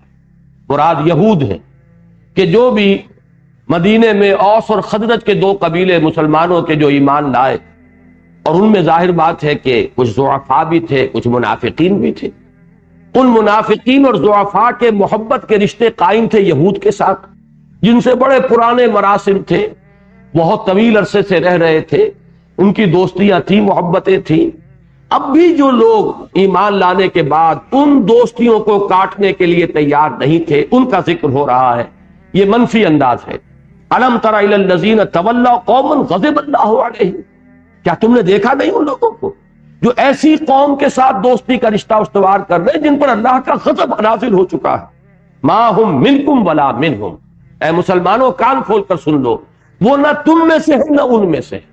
یہ ہے منافقین کا معاملہ کہ یہ مذبذبین بین ذالک لا الہ ہؤلاء ولا الہ ہؤلاء۔ اور اب آخری آیت جو ہے وہ اس سورہ مبارکہ میں اس مضمون کا کلائمیکس تھا، فرمایا لا تجد قوما یؤمنون باللہ والیوم الآخر، تم ہرگز نہیں پاؤ گے کسی قوم کو جو ایمان رکھتے ہوں اللہ پر اور یوم آخر پر، یوادون من حاد اللہ، کہ وہ محبت رکھتے ہوں، دلی الفت رکھتے ہوں ان سے جو اللہ کے دشمن ہوں، اللہ کے ساتھ انہوں نے محاربے کی روش اختیار کی ہو، ورسولہ، اور اس کے رسول کے ساتھ، ولو کانوا آباہم، خواہ وہ ان کے باپ ہوں، او ابناہم یا ان کے بیٹے ہوں، او اخوانہم یا ان کے بھائی ہوں، او عشیرتہم یا ان کے رشتہ دار ہوں، اولئک کتب فی قلوبہم الایمان، یہ ہیں وہ لوگ جنہوں نے یہ سارے رشتے کاٹ دیے ہیں ایمان کی تلوار سے، یہ ہیں کہ جن کے دلوں میں اللہ نے ایمان لکھ دیا، جاگزین کر دیا ہے، ان کے جس طرح پتھر پہ لکیر ہو جاتی ہے اس طرح ان کے دلوں پر ایمان نقش ہو گیا ہے۔ وَأَيَّدَهُمْ بِرُوحٍ مِّنْهُ، اور اللہ نے ان کی مدد کی ہے، تائید فرمائی ہے خاص اپنی طرف سے رحمت اور روح کے ذریعے، وَيُدْخِلُهُمْ جَنَّاتٍ تَجْرِي مِن تَحْتِهَا الْأَنْهَارُ خَالِدِينَ فِيهَا، اور اللہ داخل کرے گا انہیں ان باغات میں جن کے دامن میں ندیاں بہتی ہوں گی، جن میں وہ ہمیشہ ہمیش رہیں گے۔ رضی اللہ عنہم ورضوا عنہ، اللہ ان سے راضی ہوا اور وہ اللہ سے راضی ہوئے۔ اولئک حزب اللہ، یہ ہے اللہ کی پارٹی، یہ ہے اللہ کی حزب، یہ ہیں جو کوالیفائی کر گئے ہیں، اب یہ ٹائٹل جو ہے انہوں نے حاصل کر لیا ہے کہ وہ اللہ کی حزب ہیں۔ الا ان حزب اللہ هم المفلحون، آگاہ ہو جاؤ کہ کامیاب ہونے والے اور اپنی منزل مراد تک پہنچنے والے تو صرف حزب اللہ کے لوگ۔ یہ میں نے 3 مقامات بتائے، لیکن ان میں ایک قدر مشترک ہے، اور وہ یہ ہے کہ ان میں خاص طور پر مخاطب کون ہے؟ نصارہ، مدینے کے مسلمان، اور ان میں کن کی دوستی کی طرف اشارہ کیا جا رہا ہے؟ یہود کی، کیونکہ یہود وہاں پر آباد تھے، 3 قبیلے موجود تھے، ان کے حلیفانہ تعلقات تھے، دوستیاں تھیں۔ یہود کی دشمنی جو ہے وہ بالکل ازہر من الشمس تھی۔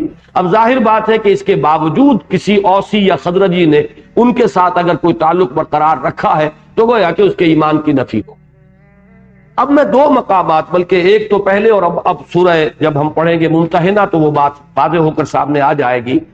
معاملہ مہاجرین کا جو ہے قرآن مجید میں یا تو سورہ توبہ میں آیا ہے، اور یا پھر یہ سورہ ممتحنہ میں جو آج ہمیں پڑھنا ہے۔ سورہ توبہ کا مقام میں چاہتا ہوں کہ آپ دیکھ لیں۔ سب سے پہلے تو آیت 8 تا 10، یہ یاد ہوگا آپ حضرات کو، ابھی دورہ قرآن میں بھی ہم اس تجزیے کو دہرا چکے ہیں کہ سورہ توبہ میں رکوع نمبر 2 اور رکوع نمبر 3 ان کا زمانہ نزول ہے فتح مکہ سے متصلا قبل، جبکہ حضور صلی اللہ علیہ وسلم مکے کی طرف پیش قدمی کا ارادہ فرما رہے تھے، اور اس وقت ظاہر بات ہے کہ مہاجرین پر اب یہ مرحلہ بڑا کڑا آ گیا تھا۔ اب تک جتنی بھی تنقیدیں ہوئی تھیں وہ تھیں مدینے کے مسلمانوں میں سے جو لوگ یہود کے ساتھ تعلق رکھتے تھے۔ اس نقطے کو اچھی طرح سمجھ لیجئے۔ ظاہر بات ہے کہ مہاجرین کا معاملہ تھا ہی نہیں، وہ تو آئے ہیں مکے سے ہجرت کر کے، یہاں کسی سے دوستیاں ان کی ہیں ہی نہیں، یہاں کوئی مراسم نہیں، یہود سے ان کے کوئی دیرینہ مراسم نہیں، کوئی حلیفانہ تعلقات نہیں۔ لہذا یہ سورہ آل عمران کی آیت، سورہ مائدہ کی آیات، سورہ مجادلہ کی آیات جو ہے، ان میں روح سخن کن کی طرف ہے؟ مدینے کے مسلمان، انصار، اور ان میں کن کی دوستی سے روکا گیا؟ یہود کی دوستی سے۔ لیکن یہ مرحلہ جو اب آ رہا تھا، حضور اب اقدام فرمانے والے تھے مکے کی طرف۔ مکے میں کون لوگ آباد تھے؟ مہاجرین کے رشتہ دار، ان کے کنبے، ان کے قبیلے، ان کے رشتہ دار، بعض کے اہل و عیال وہیں تھے، ان سے اگرچہ تعلقات منقطع ہو گئے لیکن بہرحال رشتہ داریاں تھیں ابھی تک۔ اسی سورہ مبارکہ میں، سورہ ممتحنہ میں آخری حکم دیا گیا ہے کہ رشتہ مناکحت ختم کیا جا رہا ہے۔ کوئی مسلمان اب کسی کافرہ مشرکہ کو اپنے نکاح میں نہیں رکھ سکتا، اور کوئی مسلمان خاتون کسی کافر یا مشرک کے نکاح میں نہیں رہ سکتی۔ یہ دوسرا جو حصہ ہم پڑھیں گے اگلی مرتبہ اس کا مضمون ہے۔ لیکن یہ کہ تاحال تو وہ رشتے برقرار تھے۔ پھر یہ کہ رشتے وہ مناکحت والے ختم ہو گئے ہوں، بہرحال ان کے چچا، ان کے تایا، ہو سکتا ہے بہت سو کے والدین وہ وہاں موجود ہوں، کنبے تھے، قبیلے تھے۔ تو اب ایک امتحان آ گیا ہے مہاجرین کے لیے۔ ان کو جب یہ نظر آ رہا ہے کہ اب چڑھائی ادھر ہونی ہے تو دل میں ایک طرح کی ہچکچاہٹ، طبیعت کے اندر وہ جو فطری ایک رشتہ داری کا ایک احساس تھا، اس کی وجہ سے ہچکچاہٹ تھی۔ وہ ہچکچاہٹ جو ہے آپ نے سورہ توبہ میں اس کے دوسرے اور تیسرے رکوع کے اندر پڑھی ہوگی۔ میں اس کی طرف چند آیات کی طرف اشارہ کر رہا ہوں۔ آیت نمبر 8 تا 10، یہ یہاں پر جو ہچکچاہٹ تھی مسلمانوں میں مکے کے خلاف اور مشرکین قریش کے خلاف فائنل اقدام کرنے میں، اب اس کو ان آیات کے بین السطور میں دیکھیے۔ کیف وَإِن يَظْهَرُوا عَلَيْكُمْ لَا يَرْقُبُوا فِيكُمْ إِلًّا وَلَا ذِمَّةً، اے مسلمانوں کیسے، کیوں تم اتنے ہچکچا رہے، کیوں ان کے خلاف اقدام کرنے میں تمہیں پسو پیش ہو رہا ہے؟ حالانکہ اگر وہ تم پر غلبہ پالیں، کہیں وہ تم پر قابو پالیں، تو تمہارے معاملے میں نہ قرابت کا لحاظ رکھیں گے، نہ کسی عہد کا لحاظ رکھیں گے۔ یہ تم اپنے دل میں محسوس کر رہے ہو کہ ہم نے ان سے ایک صلح بھی کی تھی، حدیبیہ کی صلح ہو گئی تھی، دوبارہ صلح کیوں نہ کر لی جائے۔ خامخواہ کیوں خوریزی جو ہے اس کا راستہ اختیار کیا جائے، کیوں ہم اس طریقے سے چڑھ کر جائیں، مبادا بہت بڑی خوریزی ہو جائے۔ اب دل میں جو کچھ ہے وہ تو اللہ جانتا ہے، لیکن کہنے میں جو آ رہا تھا وہ یہ کہ صلح بہتر ہے جنگ سے، اور نمبر دو یہ کہ بہرحال یہ مکے کے متولی ہیں، کعبے کے متولی ہیں، حاجیوں اور عمرہ کرنے والوں کی خدمات کرتے ہیں۔ یہ پورا مضمون جو ہے یہ دوسرا اور تیسرا رکوع سورہ توبہ کا، اس کو ذہن میں رکھیے۔ فرمایا کیف وَيَظْهَرُوا عَلَيْكُمْ لَا يَرْقُبُوا فِيكُمْ إِلًّا وَلَا ذِمَّةً يُرْضُونَكُمْ بِأَفْوَاهِهِمْ، اے مسلمانوں یہ تمہیں راضی کرنا چاہتے صرف اپنی باتوں سے، اپنے منہوں سے۔ وَتَابَ قُلُوبُهُمْ، ان کے دل انکاری ہیں، وہ تم سے کوئی دلی محبت نہیں رکھتے۔ وَأَكْثَرُهُمْ فَاسِقُونَ، اور ان میں سے اکثر جو ہے فاسق ہیں، نافرمان ہیں۔ آگے چل کر فرمایا آیت نمبر 10 میں لا يرقبون فی مومن الا ولا ذمہ، کسی مومن کے بارے میں یہ لوگ نہ کسی قرابت کا پاس کریں گے نہ کسی عہد کا لحاظ رکھیں گے۔ وَأُولَٰئِكَ هُمُ الْمُعْتَدُونَ، اور یہی ہے حد سے تجاوز کرنے والے اور زیادتی کرنے والے۔ یہ ترغیب ہے مکے کے خلاف اور قریش کے خلاف اقدام کی۔ اس کے بعد آیت نمبر 24 جو ہے وہ پھر میں عرض کر رہا ہوں وہی لفظ آ رہا ہے کہ چوٹی ہے اس اعتبار سے اس مضمون کی۔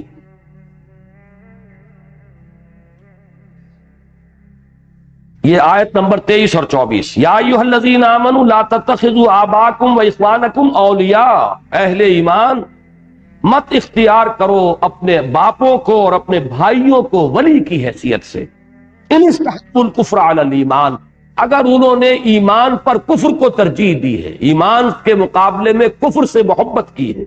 وَمَن يَتَوَلَّهُم مِّنكُمْ فَأُولَٰئِكَ هُمُ الظَّالِمُونَ، اور جو کوئی بھی تم میں سے ان کے ساتھ دوستی رکھے گا، یہ ولایت باہمی کا رشتہ، قلبی محبت کا رشتہ رکھے گا، تو وہی لوگ ظالم ہیں۔ اور ظالم کا لفظ قرآن مجید کی اصطلاح میں بڑا ثقیل ہے، اکثر و بیشتر اس کا اطلاق مشرکین پر ہوتا ہے۔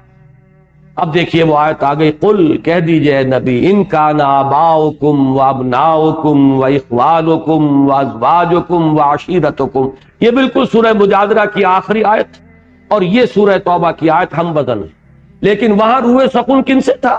نصارہ سے، مدینے کے انصار سے، اور روکا گیا تھا یہود کی دوستی سے۔ یہاں روح سکون کن کی طرف ہے؟ مہاجرین کی طرف، اور روکا جا رہا ہے قریش کی دوستی سے، اور وہاں جو رشتہ داریاں ہیں اور تعلقات ہیں ان کو برقرار رکھنے سے۔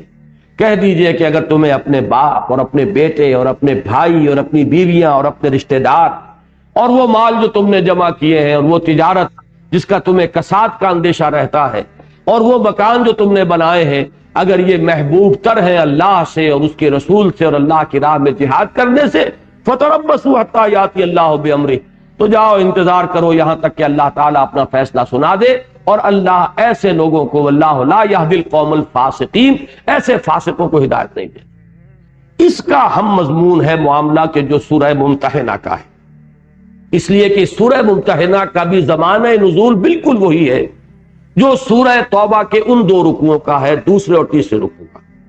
یہ صلح حدیبیہ کے بعد اور فتح مکہ سے قبل نازل، اور اس کا جو پس منظر ہے ان آیات کا جو آج ہم پڑھ رہے ہیں وہ ایک خاص واقعہ ہے۔ وہاں تو یہ فرمایا گیا کہ اقدام سے کیوں ہچکچا رہے ہو، یہ سورہ توبہ کی آیات۔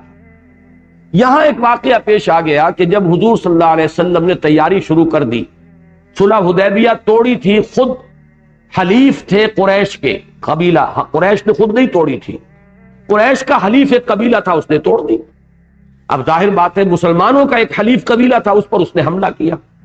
اب حضور صلی اللہ علیہ وسلم نے ان کے سامنے آپشن رکھی کہ یا تو مجرموں کو ہمارے حوالے کرو یا خون بہا ادا کرو یا ان سے تعلق توڑ لو، تمہارا حلیفی کا رشتہ پھر ہم اسے نبٹ لیں گے۔ قریش اس کے لیے تیار نہیں، انہوں نے کہا صلح ہماری ختم۔ اب جب صلح ختم ہو گئی تو حضور صلی اللہ علیہ وسلم نے اب فائنل جو ہے، فائنل اسالٹ کہہ لیجئے، فائنل اقدام کہہ لیجئے، قریش کے خلاف آخری اقدام کے لیے تیاریاں شروع کر دی۔ اب جب یہ تیاریاں شروع ہوئی تو بعض وہ صحابہ جن کے رشتہ دار وہاں تھے، ان کے اہل و عیال وہاں تھے، اب انہیں اندیشہ ہوا کہ کوئی بہت بڑی خوریزی ہو سکتی ہے، اور خوریزی ہوگی تو وہ گندم کے ساتھ گھن بھی پس جائے گا۔ جو وہاں پر ہمارے رشتہ دار ہیں، اہل و عیال ہیں، ان میں جیسا کہ ہم پڑھ چکے ہیں، یہ سورہ فتح کے اندر مضمون آ چکا، بعض اہل ایمان بھی تھے، ایسے ضعیف اہل ایمان کہ یا تو ان کے اندر اتنی ہمت اور جرت نہیں تھی کہ وہ ہجرت کر لیں، یا ان کے لیے ممکن ہی نہیں تھا، نہ انہیں راستہ معلوم، نہ ان کے پاس کوئی سفر کے ذرائع موجود، اس کی وجہ سے وہ ہجرت کرنے سے قاصر تھے۔ تو یہ مختلف ملے جلے جو ہے احساسات تھے بعض مسلمانوں کے۔ اب ان میں سے بہت سے تو مسلمان وہ تھے کہ جن کے قبیلے وہاں تھے، انہیں یہ اندازہ تھا کہ قبائلی عصبیت ہوتی ہے تو ہمارے اہل عیال کو وہاں جو قبائلی تعلق ہے اس کی وجہ سے انہیں ایک پروٹیکشن حاصل ہو جائے گا۔ حضرت حاطب ابن ابی بلتع ایک صحابی ہیں اور بدری صحابی ہیں۔ ان کا معاملہ یہ تھا کہ وہ قرشی نہیں تھے، بلکہ جیسے کہ مکے میں کچھ اور لوگ آ کر آباد ہو گئے مختلف مواقع پر قریش کے حلیف ہو کر، ویسے ہی ان کا خاندان بھی تھا۔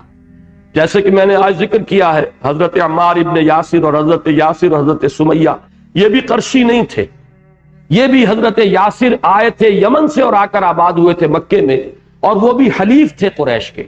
اسی طرح حضرت حاتب ابن ابی بلتع کا خاندان تھا۔ اب یہ جب ایمان لے آئے اور مہاجر ہو کر آ گئے مدینے میں تو ان کا خاندان وہیں رہا۔ ظاہر بات ہے کسی خاندانی پروٹیکشن کا وہاں کوئی سوال نہیں تھا ان کے اہل و عیال کے لیے۔ اب انہیں ایک خیال آیا کہ میں اگر قریش پر ایک احسان کر دوں، میں اطلاع دے دوں کہ محمد الرسول اللہ صلی اللہ علیہ وسلم تمہارے خلاف اب چڑھائی کی تیاریاں کر رہے ہیں، تو میرے اس احسان کی وجہ سے وہ میرے اہل و عیال کے ساتھ حسن سلوک کریں گے، انہیں ایک طرح کی پروٹیکشن حاصل ہو جائے۔ لہٰذا انہوں نے ایک خاتون جو آئی ہوئی تھی وہیں سے مکے سے چل کر آئی تھی حضور سے کچھ مالی مدد لینے کے لیے، حضور نے یہاں سے کچھ مالی مدد کا اہتمام کیا، وہ واپس جا رہی تھی، اس کو خط دے دیا حضرت حاتب نے ابی بلتع نے۔ اس خط میں یہ لکھا ہوا تھا قریش کے بعض سرداروں کے نام، اور وہ پورے جذبہ ایمانی کے ساتھ کہ محمد صلی اللہ علیہ وسلم اگر تنہا بھی تم پر حملہ آور ہوں گے تب بھی تم مقابلہ نہیں کر سکو گے، اس لیے کہ وہ اللہ کے رسول ہیں، اللہ کی مدد ان کے ساتھ ہے۔ لیکن یہ ہے کہ وہ تو اب پوری تیاری بھی کر رہے ہیں۔ اب ظاہر بات ہے کہ بیچ میں یہ بات تھی کہ یہ اطلاع ملے گی تو وہ میرا احسان مانیں گے، اور احسان کے نتیجے میں حل جزاء الاحسان الا الاحسان، تو میرے اہل و عیال کے ساتھ حسن سلوک کریں گے۔ حضور صلی اللہ علیہ وسلم کو اللہ تعالیٰ نے وحی کے ذریعے سے اطلاع دے دی کہ اس طرح کا معاملہ ہو رہا ہے، اس لیے کہ جنگی اسٹریٹجی کے اعتبار سے تو یہ بہت بڑی غلطی، بہت بڑی خطا، بلکہ یہ کہ لفظ اگر استعمال کیا جائے بہت بڑا جرم تھا، اس لیے کہ اگر پیش کی انہیں اطلاع ہو جاتی اور وہ بھی تیاری کرتے تو بہت بڑی خوریزی ہوتی۔ حضور کا جو مقصد تھا وہ یہ تھا کہ آپ ایک سرپرائز دیں تاکہ قریش کو تیاری کا موقع نہ ملے اور وہ ہتھیار ڈال دیں، مغلوبیت اختیار کر لیں۔ اسی میں اس بات کی توقع ہو سکتی تھی کہ کم سے کم خوریزی ہو۔ یہ تو یقین تھا کہ حضور کو صلی اللہ علیہ وسلم اللہ تعالیٰ فتح عطا فرمائے گا، قوت اتنی تھی۔ اب قریش کے اندر اب یہ امکان نہیں تھا، ان کے اندر دم نہیں تھا کہ وہ مقابلے میں آ سکتے، لیکن اگر پہلے سے اطلاع مل جاتی، اپنے حلیفوں کو بلا لیتے، جمع کر لیتے، کچھ تو کرتے، اس صورت میں خوریزی بہت ہو جاتی۔ جبکہ حضور جو پلان کر رہے تھے اس میں کم سے کم خوریزی کے ساتھ جو اصل ہدف تھا اس کو اچیو کرنے کا امکان تھا۔ اب یہ معاملہ جب ہوا تو حضور صلی اللہ علیہ وسلم نے حضرت علی رضی اللہ تعالی عنہ، حضرت زبیر رضی اللہ تعالی عنہ اور حضرت مقداد ابن اسود رضی اللہ تعالی عنہ، ان تین کو بھیجا اور فرما دیا کہ مکے کی راہ میں فلاں جگہ پر تمہیں ایک عورت ملے گی، اس کے پاس ایک خط ہے، وہ لے آؤ۔ یہ تینوں حضرات وہاں پہنچے، عورت مل گئی۔ انہوں نے کہا کہ وہ خط جو تمہارے پاس ہے وہ دے دو۔ اس نے صاف انکار کیا، میرے پاس کوئی خط نہیں۔ تلاشی بھی جس حد تک کسی عورت کی لی جا سکتی ہے وہ لی گئی، تو بھی اس کا خط نہیں برآمد ہوا۔ حضرت علی نے پھر دھمکی دی رضی اللہ تعالیٰ، تمہارے پاس خط لازماً موجود ہے، ہمیں محمد الرسول اللہ صلی اللہ علیہ وسلم نے اس کی خبر دی ہے، وہو صادق المصدوق، ان کی دی ہوئی خبر غلط نہیں ہو سکتی۔ اب اگر تم سیدھے طریقے سے وہ خط ارے حوالے نہیں کرو گی تو ہم تمہیں ننگا کر کے تمہاری تلاشی لیں گے۔ اس دھمکی کا اثر ہوا، اس نے اپنی چوٹی کے اندر گوندھا ہوا تھا وہ خط، وہ وہاں سے نکال کر اس نے حوالے کر دیا۔ حضور کے پاس وہ خط آ گیا۔ اب حضور نے حضرت حاتب کو بلایا کہ حاتب یہ کیا حرکت ہے؟ انہوں نے بہت ہی لجاجت کے ساتھ عرض کیا، حضور میرے بارے میں کوئی آپ شبہ نہ کریں، نہ میں مرتد ہوا ہوں، نہ اللہ اور اس کے رسول کے خلاف کوئی خیانت کا میرا ارادہ ہے۔ معاملہ صرف یہ تھا کہ باقی جتنے بھی حضرات ہیں مہاجرین، ان کے تو رشتہ دار وہاں موجود ہیں تو انہیں خاندانی پروٹیکشن بھی کسی نہ کسی درجے میں حاصل ہے، میرا وہاں کوئی نہیں، میرا کسی کے ساتھ تعلق نہیں، تو میرے اہل و عیال کا وہاں پہ حفاظت کا کوئی ذریعہ نہیں ہے، تو میں نے یہ سوچا کہ اگر میں ان کے ساتھ کوئی حسن سلوک کا معاملہ کروں تو شاید وہ میرے اہل و عیال کے ساتھ نرمی کریں۔ تو حضور صلی اللہ علیہ وسلم نے فرمایا مسلمانوں سے ظاہر بات ہے کہ بہت ایک اہم واقعہ ہوا تھا تو سب صحابہ موجود ہوں گے کہ حاتب نے بالکل صحیح بات کہہ دی ہے، صدقکم، اس نے سچ بات تمہارے سامنے رکھ دی، گویا کہ یہ ایک طرح کی حضور کی طرف سے ان کی جانب سے گویا کہ عذر قبول کر لینے کا ایک انداز تھا۔ حضرت عمر کی جلالی طبیعت، انہوں نے فوراً فرمایا کہ عرض کیا کہ حضور مجھے اجازت دیجئے میں اس کی گردن اڑا دوں، تو حضور نے فرمایا نہیں عمر، یہ حاتب بدری صحابی ہے، اور کیا عجب، یہ مختلف الفاظ مختلف روایات میں آتے ہیں، ان کا حاصل یہ کیا عجب کہ اللہ تعالیٰ نے جو بدر کے اندر شریک تھے لوگ، ان کے تو اگلے پچھلے سارے گناہ معاف کر دیے۔ بہرحال اس کے بعد صراحت نہیں ملتی کہ آیا حضور نے کوئی تنبیہ بھی کی یا نہیں، کوئی سزا دی یا نہیں دی، جیسے کہ حضرت کعب ابن مالک کو سزا دی گئی ہے جس کا ذکر سورہ توبہ میں ہے، 50 دن کا مقاطع ہوا، اس طرح کا بھی کوئی ذکر موجود نہیں ہے، لیکن یہ کہ یہ واقعہ ہے پس منظر میں۔ اب اس کو اصولی طور پر یہ سمجھ لیجئے، قرآن مجید پر تدبر کا یہ اصول میں نے بارہا بیان کیا ہے کہ شان نزول کی جہاں روایت ہمیں ملے تو اس اعتبار سے بڑی قیمتی ہوتی کہ ان آیات کا جو اولین مفہوم ہے جس وقت کہ وہ نازل ہوئی اس وقت صحابہ نے اس کا مفہوم کیا سمجھا، اس کو سمجھنے کے لیے تو شان نزول کی روایات بہت مفید ہے، اس لیے کہ ہر حرف جو ہے اور ہر لفظ جو ہے ابھر کر آتا ہے، اجاگر ہو جاتا ہے اپنے مفہوم کے اعتبار سے جبکہ وہ اس کانٹیکسٹ میں سامنے آئے جس میں کہ وہ نازل ہوا۔ البتہ یہ کہ جیسے کہ اصول ہے، مفسرین کا اصول ہے الاعتبار لعموم اللفظ لا لخصوص السبب، کہ اعتبار کیا جائے گا الفاظ کے عموم کا نہ کہ خاص سبب جس پر کہ وہ الفاظ نازل ہوئے، تو اس میں ہم عموم کریں گے، جنرلائز کریں گے، اس سے جو سبق ہم اخذ کریں گے، جو رہنمائی حاصل کریں گے وہ ابد الآباد تک کے لیے ہوگی، وہ اصولی ہوگی۔ تو اس کو اصولی اعتبار سے بھی سامنے رکھیے، اور وہ یہ ہے کہ چونکہ اسلام کا اصل مقصد ہے دین کی اقامت، دین کا غلبہ، نظام عدل و قسط کا قیام، میزان عدل کا نصب کیا جانا، اس کے لیے لازم ہے ایک حزب اللہ۔ حزب اللہ کے لیے جہاں دوسرے اوصاف ضروری ہیں وہاں ایک وصف یہ بھی ضروری ہے کہ اس میں جو شخص شریک ہو وہ ایمان کی تلوار سے سارے رشتوں کو کاٹ چکا۔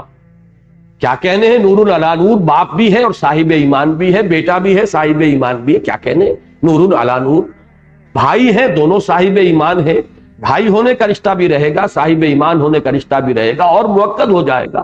لیکن اگر معاملہ اس کے برعکس ہو تو ایمان کی تلوار سے اگر وہ سابقہ محبتیں، سابقہ رشتہ داریاں، سابقہ حلیفی کے تعلقات اگر نہیں کاٹ سکتے تو پھر وہ حزب اللہ میں شمولیت کے قابل نہیں، اور جس جماعت کے معتدب ارکان کا یہ حال نہ ہو وہ جماعت حزب اللہ نہیں۔ یہ ہے اصل شے کہ جو اس کا لب لباب ہے، جو اس کا حاصل ہے، اور اس کے ضمن میں ہدایات یہاں آ رہی ہے۔ اللہ تعالیٰ نے اس خاص واقعے کو اس کا ایک ذریعہ بنا کر ہمیشہ ہمیش کے لیے مسلمانوں کے لیے یہ ہدایت اور رہنمائی قرآن مجید میں نازل فرما دی۔ اب آئیے اس کے بعد اب ہر لفظ جو ہے آپ کو خود بولتا ہوا محسوس ہوگا، ابھر کر سامنے آ جائے۔ یا ایھا الذین آمنوا لا تتخذوا عدوی وعدوکم اولیاء، اہل ایمان مت پکڑو، مت اختیار کرو میرے اور اپنے دشمن کو اپنا ولی، جو میرا بھی دشمن ہے تمہارا بھی دشمن ہے، اللہ کا اور اس کے رسول کا دشمن ہے۔ تو اگر تم اللہ اور اس کے رسول کے دوست ہو تو ظاہر بات ہے کہ دوست کا دشمن تمہارا اپنا دشمن ہے۔ اور دوسری بات یہ ہے کہ جیسے کہ سورہ توبہ کی آیات میں نے آج آپ کو سنائی کہ اگر انہیں کہیں تم پر قبضہ اور تسلط حاصل ہو جائے تو وہ تمہیں تمہارے بارے میں نہ کسی رشتہ داری کا پاس کریں گے نہ کسی عہد کا لحاظ کریں گے۔ تو تم ہرگز مت بناؤ میرے اور اپنے دشمن کو اپنا ولی، اپنا دوست، اپنا گرم جوش محب، تلقون الیہم بالمودہ، تم ان کی طرف محبت کی پینگیں بڑھاتے ہو۔ القا کہتے ہیں ڈالنا، اور الہ کے ساتھ جب آ جائے گا کسی چیز کو کسی کی طرف بڑھانا۔ تلقون الیہم بالمودہ، تم پیغام بھیجتے ہو یا تم ان کی طرف محبت کا ہاتھ بڑھاتے ہو۔ یہ دونوں ایک صاحب نے ترجمہ کیا، مولانا مودودی نے بڑا اچھا ترجمہ کیا ہے کہ تم ان سے محبت کی طرحیں ڈالتے ہو۔ مولانا اسلائی صاحب نے ترجمہ کیا ان سے محبت کی پینگیں بڑھاتے ہو۔ مفہوم ایک ہی ہے، تلقون الیہم بالمودۃ وقد کفروا بما جاءکم من الحق، حالانکہ انہوں نے کفر کیا ہے، انکار کیا ہے اس چیز کا جو حق میں سے تمہارے پاس آیا۔ یہ حق، اب اگر یہ حق ہے اور اگر تمہارا اس پر ایمان ہے تو جس نے اس کا کفر کیا ہے اب اس کے ساتھ دوستی چہ مانی دارت، یا تو تمہارا رشتہ اس حق کے ساتھ کمزور ہے یا اس حق پر تمہارا یقین مستحکم نہیں ہے۔ ان دو کے سوا کوئی تیسرا امکان نہیں ہے کہ جنہوں نے اس حق کا انکار کیا ہو اس کے ساتھ تمہاری دلی محبت اور قلبی دوستی کا تعلق برقرار رہ جائے۔ یخرجون الرسول وإیاکم، وہ نکالتے ہیں رسول کو بھی اور خود تمہیں بھی۔ اب ظاہر بات ہے کہ خطاب یہاں مہاجرین سے ہو رہا ہے کہ ان کا حال یہ ہے کہ انہوں نے مکے سے نکالا محمد کو صلی اللہ علیہ وسلم اور خود تمہیں مجبور کیا ان تؤمنوا باللہ ربکم، صرف کس جرم کی پاداش میں کہ تم ایمان رکھتے ہو اپنے رب پر، اللہ پر ایمان لائے ہو، اور تو کوئی جرم تمہارا نہیں تھا۔ تو جو لوگ اس درجے گر گئے ہو کہ محض اس جرم کی پاداش میں کہ تم اللہ واحد پر ایمان لائے ہو، اگر وہ تمہیں اپنے شہروں سے نکالنے پر آمادہ ہو گئے اور انہوں نے عرصہ حیات تم پر تنگ کر دیا، تو اب کیسے ممکن ہے کہ تمہاری غیرت ایمانی اور حمیت دینی تمہیں اجازت دے کہ تم ان کے ساتھ دوستی کی پینگیں بڑھاؤ؟ ان کنتم خرجتم جہادا فی سبیلی وابتغاء مرضاتی، اس آیہ مبارکہ میں بھی تقدیم و تاخیر کا معاملہ ہے۔ اگر آپ اس کی پیرافریز کرنا چاہیں گے تو یوں سمجھیے کہ یہ الفاظ شروع میں آئے ہیں، یا ایھا الذین آمنوا ان کنتم خرجتم جہادا فی سبیلی وابتغاء مرضاتی فلا تتخذوا عدوی وعدوکم اولیاء تلقون الیہم بالمودہ، اہل ایمان اگر تم واقعتاً نکلے ہو میری راہ میں جہاد کرنے کی غرض سے اور میری رضا حاصل کرنے کے لیے، تو یہ طرز عمل تمہارا مناسب نہیں۔ اس کا یہ مطلب نہ سمجھیے کہ مہاجرین کے بارے میں کسی شک اور شبہ کا اظہار کیا جا رہا ہے یا ان کی نیتوں پر حملہ کیا جا رہا ہے، بلکہ اسلوب تو بظاہر شرطیہ ہے، لیکن حقیقت میں انداز یہ ہے کہ جب تمہارا حال یہ ہے کہ تم نے اپنے گھر بار چھوڑے، مکے کو خیر بات کہا، اور کہا صرف اس لیے کہ تم میری راہ میں جہاد کرو، اللہ کے دین کے غلبے کی جد و جہد کے لیے جو تمہیں اللہ نے ایک بیس عطا کر دیا ہے مدینہ منورہ میں، وہاں اپنی پوری قوتوں کو جمع کرو، مجتمع کرو، تاکہ وہاں سے ایک اقدام کر سکو بھرپور انداز میں۔ اور جبکہ واقعتاً تمہارے پیش نظر صرف میری رضا ہے، مرضاتی، میری رضا کی تلاش میں اور اس کے حصول کے لیے تم نے یہ سب کچھ کیا ہے، تو اب اس رویے کا کوئی مناسبت نہیں ہے اس کی تمہارے ان جذبے کے ساتھ۔ یہ گویا کہ ایک تشویق کا ایک انداز ہے کہ یہ کام جو تم کر رہے ہو یہ تمہاری اس شان کے ساتھ مناسبت نہیں رکھتی، جسے ہم کہتے ہیں تمہارے شایان شان نہیں۔ ان کنتم خرجتم جہادا فی سبیلی وابتغاء مرضاتی، اب اس کے بعد پھر وہی، چونکہ میں نے عرض کیا نا کہ یہ الفاظ ترکیب میں شروع میں لے آئیں گے تو بات بالکل واضح ہو جائے گی۔ تسرون الیہم بالمودہ، تم خفیہ طریقے پر انہیں دوستیوں کے پیغام بھیجتے ہو۔ اب یہاں خاص طور پر نوٹ کیجئے کہ یہ تو حضرت حاتب بن ابی بلتع کا جو واقعہ ہے اس پر گویا کہ ایگزیکٹلی فٹ بیٹھنے والے الفاظ ہیں۔ تسرون، خفیہ طریقے پر، الیہم بالمودہ، اپنی دوستی اور محبت کا انہیں اطمینان دلانے کے لیے خفیہ پیغام رسانی کر رہے ہو۔ وَأَنَا أَعْلَمُ بِمَا أَخْفَيْتُمْ وَمَا أَعْلَنْتُمْ، حالانکہ میں خوب جانتا ہوں جو کچھ کہ تم چھپاتے ہو اور جو کچھ کہ تم ظاہر کرتے ہو۔ تمہارا ایمان تو مجھ پر ہے، تمہیں یقین ہے کہ میں علیم بذات الصدور ہوں، تمہیں معلوم ہے کہ میں عالم الغیب والشہادہ ہوں، جیسے کہ سورہ حشر کے آخر میں آیا هو اللہ الذی لا الہ الا هو عالم الغیب والشہادۃ هو الرحمن الرحیم، تو میں تو کھلے اور چھپے ہر شے کا جاننے والا ہوں۔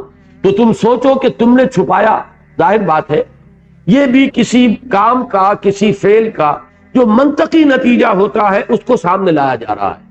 ظاہر بات ہے کہ حضرت حاتب نے کبھی یہ نہیں سمجھا کہ اللہ کے علم میں نہیں آئے گا، چھپایا اگر تھا تو مسلمانوں سے چھپایا تھا، یا چھپانے کی کوشش کی تھی تو حضور سے چھپانے کی کوشش کی تھی، خطا اسی درجے میں تھی۔ لیکن یہ کہ اللہ تعالیٰ اس میں جو مخفی پہلو تھا کہ یہ بھی تو ایک امکان ہو سکتا ہے تمہارے اس طرز عمل کا ایک پہلو یہ بھی تو ہو سکتا ہے، تو اس کے اندر جو چھپی ہوئی بات تھی اسے اور نمایاں کیا۔ وَأَنَا أَعْلَمُ بِمَا أَخْفَيْتُمْ وَمَا أَعْلَنْتُمْ وَمَنْ يَفْعَلْهُ مِنْكُمْ فَقَدْ ضَلَّ سَوَاءَ السَّبِيلِ، جو کوئی تم میں سے یہ کام کرے گا تو وہ تو پھر سیدھی راہ سے بھٹک گیا۔ قَدْ ضَلَّ سَوَاءَ السَّبِيلِ، سیدھا راستہ، یہ قرآن مجید میں مختلف اصطلاحات آتی ہیں. صراط مستقیم یہ سب سے زیادہ استعمال ہوا. اہدنا الصراط المستقیم سورہ فاتحہ میں آیا ہے. کہیں صراط سوی آتا ہے. سوا کہتے ہیں برابر برابر کو. خط استوا وہ ہے جو ہمارے یہ جو بھی ہماری زمین ہے، کرہ زمین، اس کو دو برابر حصوں میں تقسیم کرتا ہے. تو سوا سبیل وہ ہے کہ جو بالکل درمیانی راستہ ہے. اسی کو قصد السبیل بھی کہا گیا ہے، درمیانی راستہ. تو صراط السوی، سوا سبیل، قصد السبیل، صراط مستقیم، یہ سب در حقیقت ایک ہی اس درمیانی اور سیدھے راستے کی تعبیر کے لیے الفاظ ہیں. تو فرمایا کہ جو کوئی یہ کام کرے گا وہ پھر اس سوا سبیل سے بھٹک گیا، اس کے قدم جو ہے اس سے ڈگمگا گئے. ان یثقفوکم، اے مسلمانوں یہ بالکل وہ مضمون آ رہا ہے جو سورہ توبہ کی آیات میں آپ کو سنا چکا ہوں. اور میں نے عرض کیا تھا سورہ توبہ کی وہ آیات اور سورہ ممتحنہ کی یہ آیات یہ اس اعتبار سے بہت ایک دوسرے کے مفہوم پر روشنی ڈالنے والی ہے کہ دونوں کا زمانہ نزول ایک ہے. دونوں میں اصل خطاب مہاجرین سے ہے اور دونوں کو روکا گیا ہے مشرکین مکہ ان کے لوگوں کے ساتھ کسی دوستی اور محبت کے تعلق کو قائم رکھنے سے. ان یثقفوکم، اگر وہ تمہیں پا جائیں کہیں، جیسے کہ وہاں فرمایا کہ اگر وہ تم پر غلبہ پا جائیں، قابو پا جائیں، یکونوا لکم اعداء، وہ تو تمہارے دشمن ہوں گے، تمہارے پر جو بھی وہ اپنی دشمنی نکال سکیں گے نکالیں گے. وَيَبْسُطُوا إِلَيْكُمْ أَيْدِيَهُمْ، اور وہ اپنے ہاتھ بڑھائیں گے تمہاری طرف، یعنی تمہیں ضرر پہنچانے کے لیے، نقصان پہنچانے کے لیے وہ اپنے ہاتھ جو ہے روکیں گے بلکہ ہاتھ بڑھائیں گے.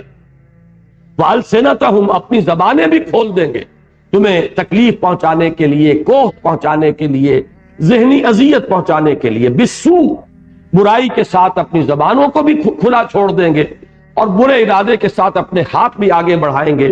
وَوَدُّوا لَوْ تَكْفُرُونَ، اور وہ تو اس پر تلے ہوئے ہیں، ان کی تو آخری کوشش یہی ہے کہ تمہیں بھی وہ کفر کے راستے پر لے آئیں، تمہیں مرتد کر لے.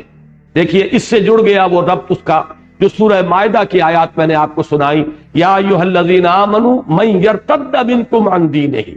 ان کے ساتھ اگر تم نے محبت کے رشتے رکھے تو گویا کہ یہ بھی ارتداد کی طرف ایک راستہ ہے، یہ پوٹینشل ڈینجر ہے کہ یہ تمہیں اس راستے سے، یہ پھر ارتداد کے راستے کی طرف لے آئیں گے.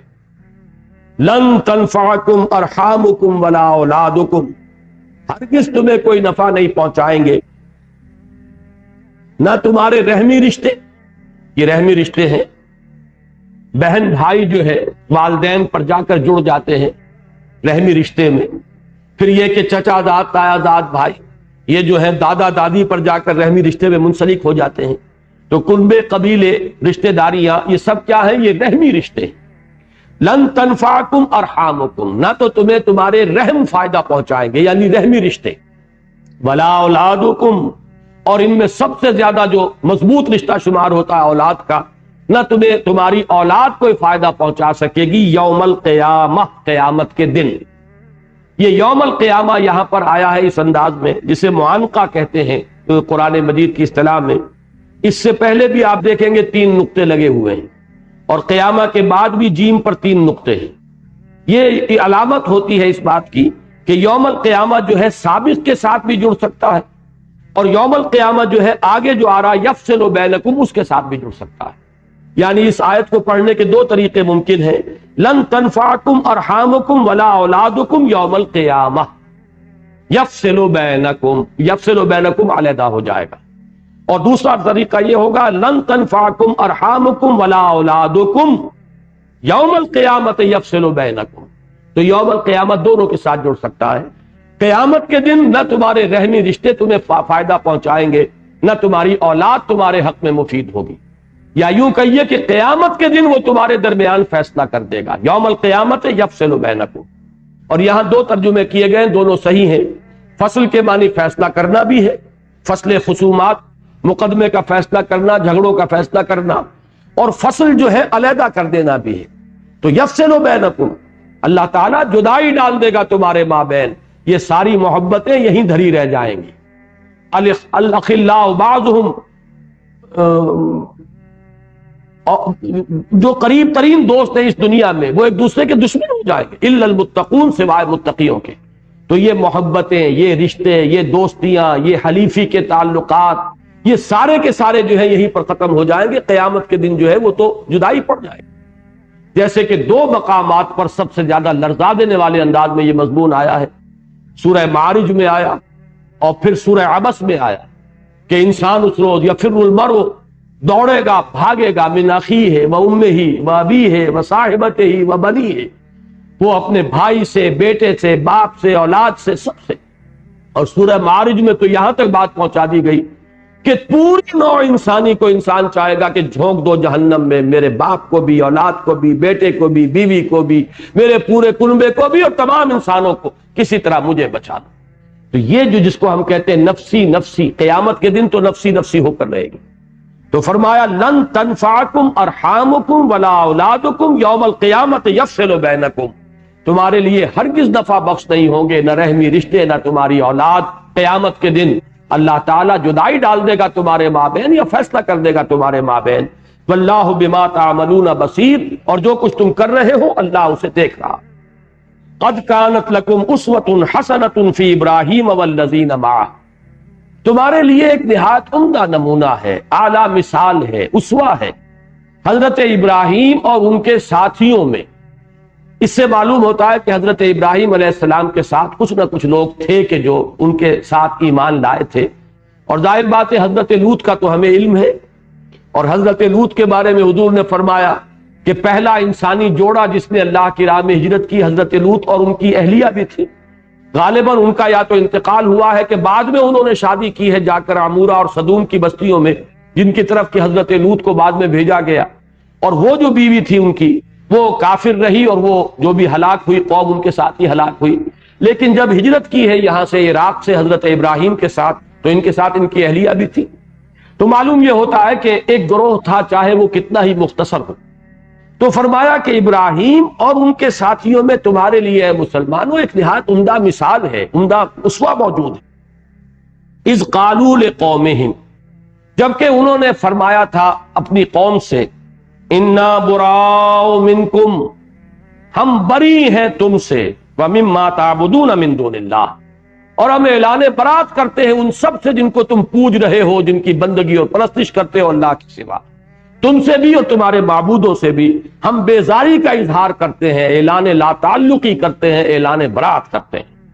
اب دیکھیے الفاظ بڑے سخت آ رہے ہیں، اور اسی کو اسوہ قرار دیا جا رہا ہے کہ اے مسلمانوں تمہارے لیے اس میں اسوہ ہے.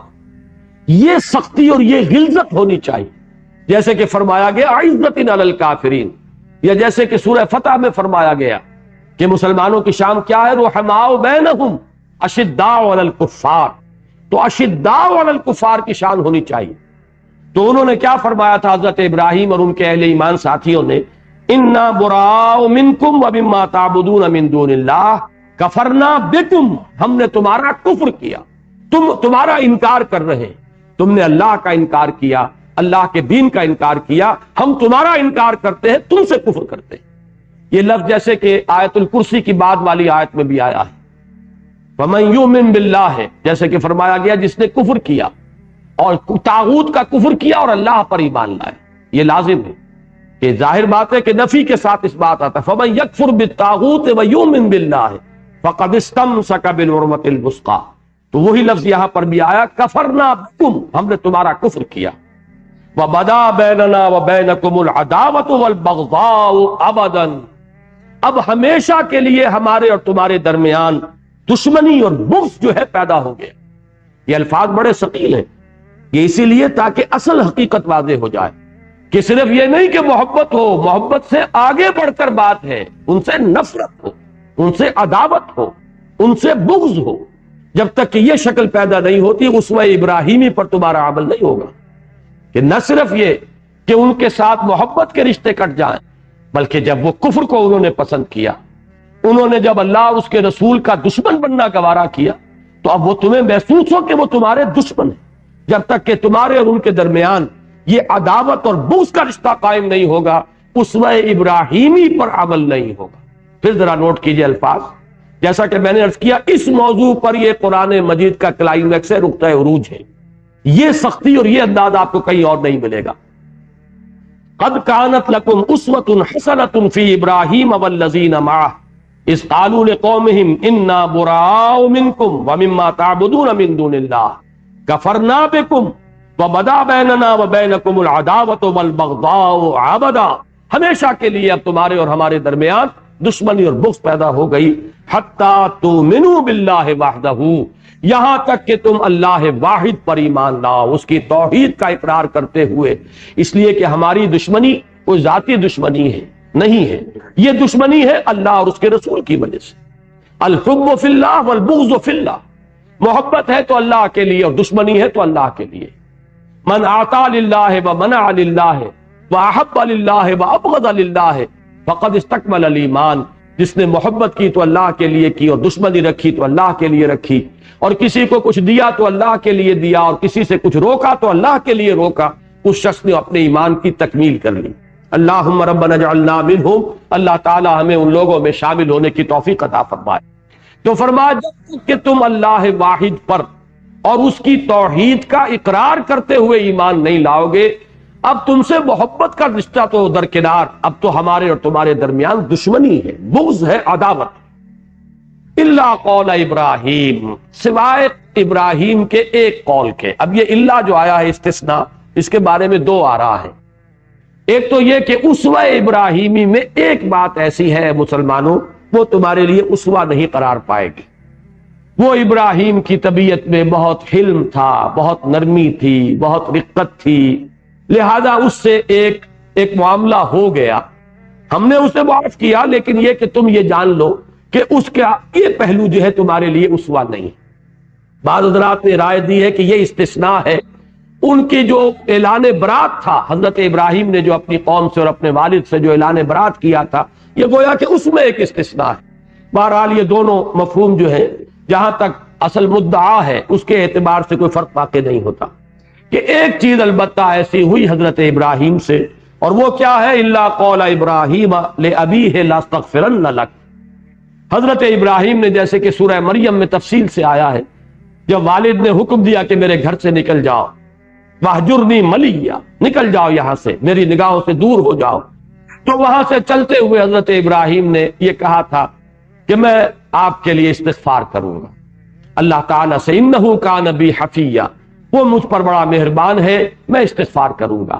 یہ استغفار حضرت ابراہیم علیہ السلام کرتے رہے اپنے والد کے لیے، لیکن ایک مقام پر قرآن مجید میں سورہ توبہ میں یہ مضمون بھی آ چکا ہے، چونکہ سورہ توبہ کا یہ مضمون ہے مستقل، جیسا کہ میں نے آپ کو بتایا، تو یہ مضمون بھی سورہ توبہ میں ہے کہ آخر کار جب حضرت ابراہیم کو یہ معلوم ہو گیا کہ میرا باپ تو اللہ کا دشمن ہے، انہیں توقع رہی ہوگی اللہ تعالیٰ ہدایت دے دے۔ استغفار کا مطلب یہ بھی تو ہو سکتا ہے کہ اللہ میرے باپ کو ہدایت دے دے، اسے ایمان کی توفیق عطا فرما، لیکن بہرحال اس کے باوجود اللہ تعالیٰ نے حضرت ابراہیم کے اس معاملے کو ایک طرح کی کمزوری شمار کیا ہے، اگرچہ کنڈون کیا ہے کہ یہ ان کی حد سے بڑی ہوئی رقت، حد سے بڑی ہوئی رافت، حد سے بڑی ہوئی نرمی تھی طبیعت کی، جس کی وجہ سے ان سے یہ کام ہو گیا۔ اور اس کو ذہن میں رکھیے، یہ معاملہ خود حضور سے ہو گیا صلی اللہ علیہ وسلم، حضرت ابو بکر سے ہو گیا، ان کے مزاج میں بھی چونکہ نرمی تھی، حضور کی طبیعت میں بھی رحمت اور شفقت اور خلق خدا کے حق میں جو ہے نرمی بے انتہا تھی، لہذا 2 مرتبہ قرآن مجید میں کہا گیا کہ اے نبی ان منافقین اور کفار پر سختی کیجئے، یہ آپ کی سختی کے غلظت کے مستحق ہے، آپ کی نرمی کے مستحق نہیں۔ اور خاص طور پر غزوہ بدر میں جو اسیر تھے ان کے بارے میں جو فیصلہ کیا گیا، اس پر قرآن مجید نے گرفتار کی۔ حضرت عمر رضی اللہ تعالیٰ عنہ کا مشورہ یہ تھا کہ ان سب کو قتل کر دیا جائے، اور ہم میں سے جو شخص ان کا سب سے قریبی رشتہ دار ہو، ان میں سے کسی شخص کا اپنے ہاتھوں سے قتل۔ یہ ہے وہ فیصلہ کہ جس کی پھر تصویب کی ہے وحی الہی نے کہ فیصلہ وہی صحیح تھا، لیکن حضور کی طبیعت میں نرمی، شفقت، رحمت، اس کا اتنا غلبہ تھا کہ آپ نے اس نرمی کو پسند کیا، لیکن اس پر گرفت آئی۔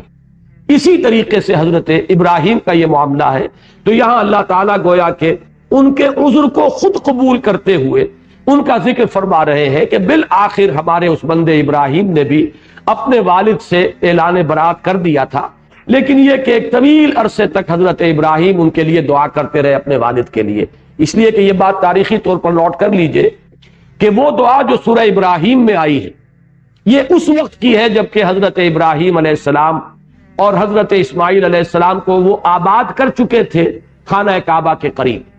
اس وقت یہ دعا رب اغفر لی ولوالدی وللمؤمنین یوم یقوم الحساب. اب ظاہر بات ہے کہ یہ تو سٹیج وہ ہے جبکہ کم سے کم حضرت ابراہیم علیہ السلام کی عمر جو ہے 87 برس کی عمر میں تو حضرت اسماعیل پیدا ہوئے ہیں. تو 87 برس کی عمر کے بعد بھی ایک عرصے تک حضرت ابراہیم علیہ السلام اپنے باپ کے لیے استغفار کرتے رہے.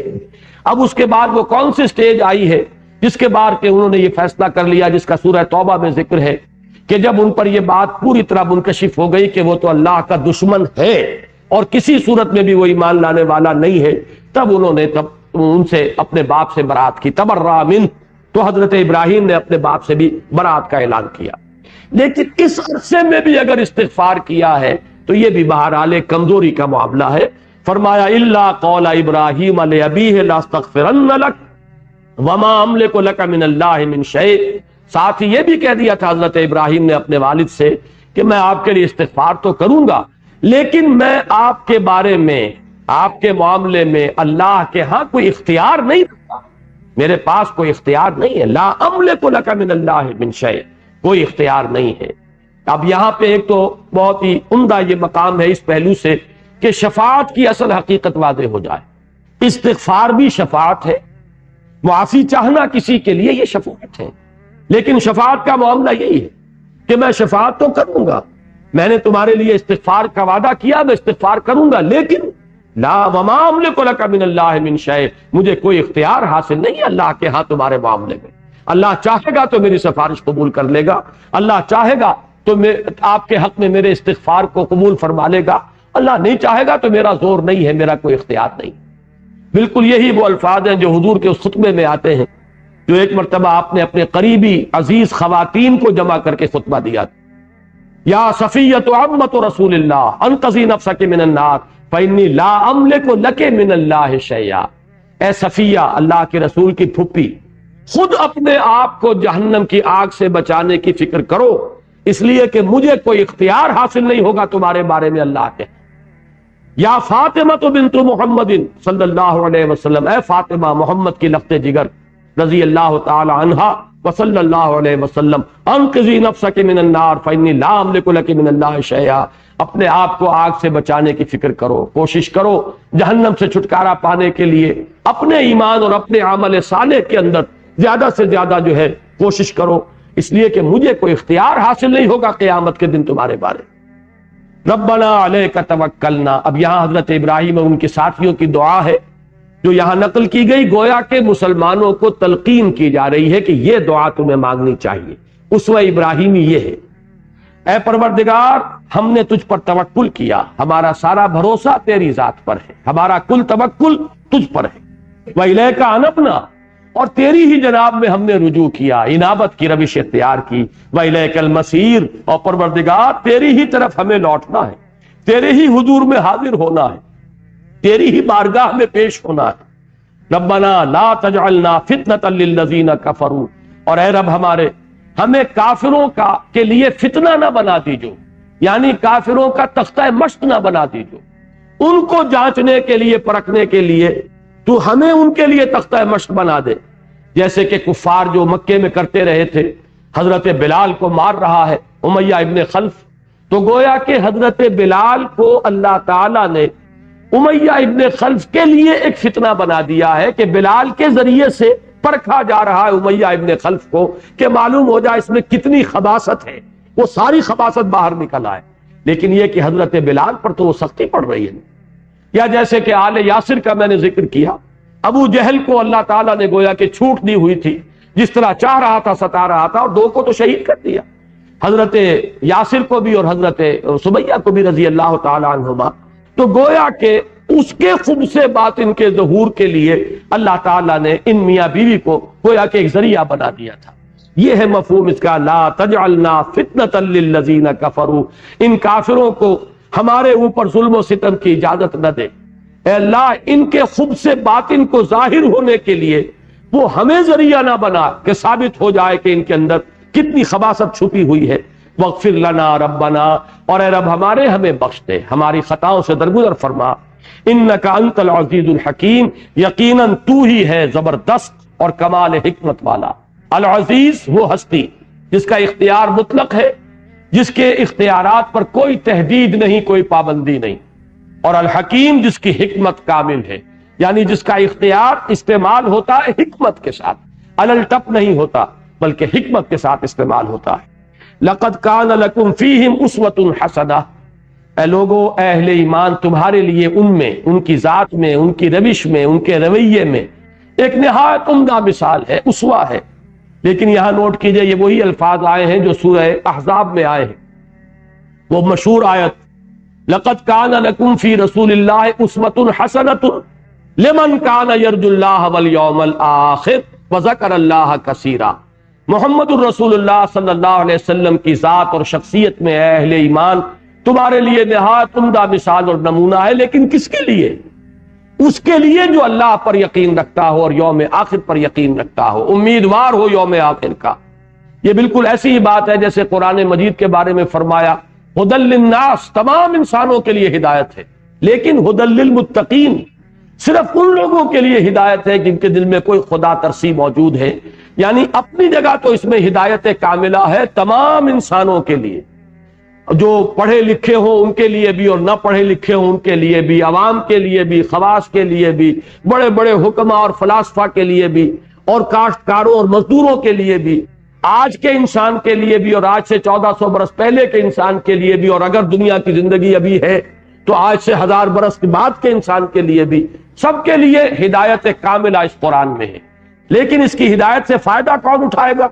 صرف وہی جس میں تقویٰ کی کوئی نہ کوئی رمق ہے، جو کہ اللہ تعالیٰ کا کسی درجے میں اپنے دل میں کوئی پاس رکھتا ہے، کوئی خیال ہے اسے اللہ کے حضور میں حاضری کا، تو عملاً مفید اسی کے حق میں ہے قرآن مجید۔ اسی طرح حضور کی ذات میں اسوہ کاملہ ہے ابد الآباد تک کے لیے، لیکن کس کے لیے؟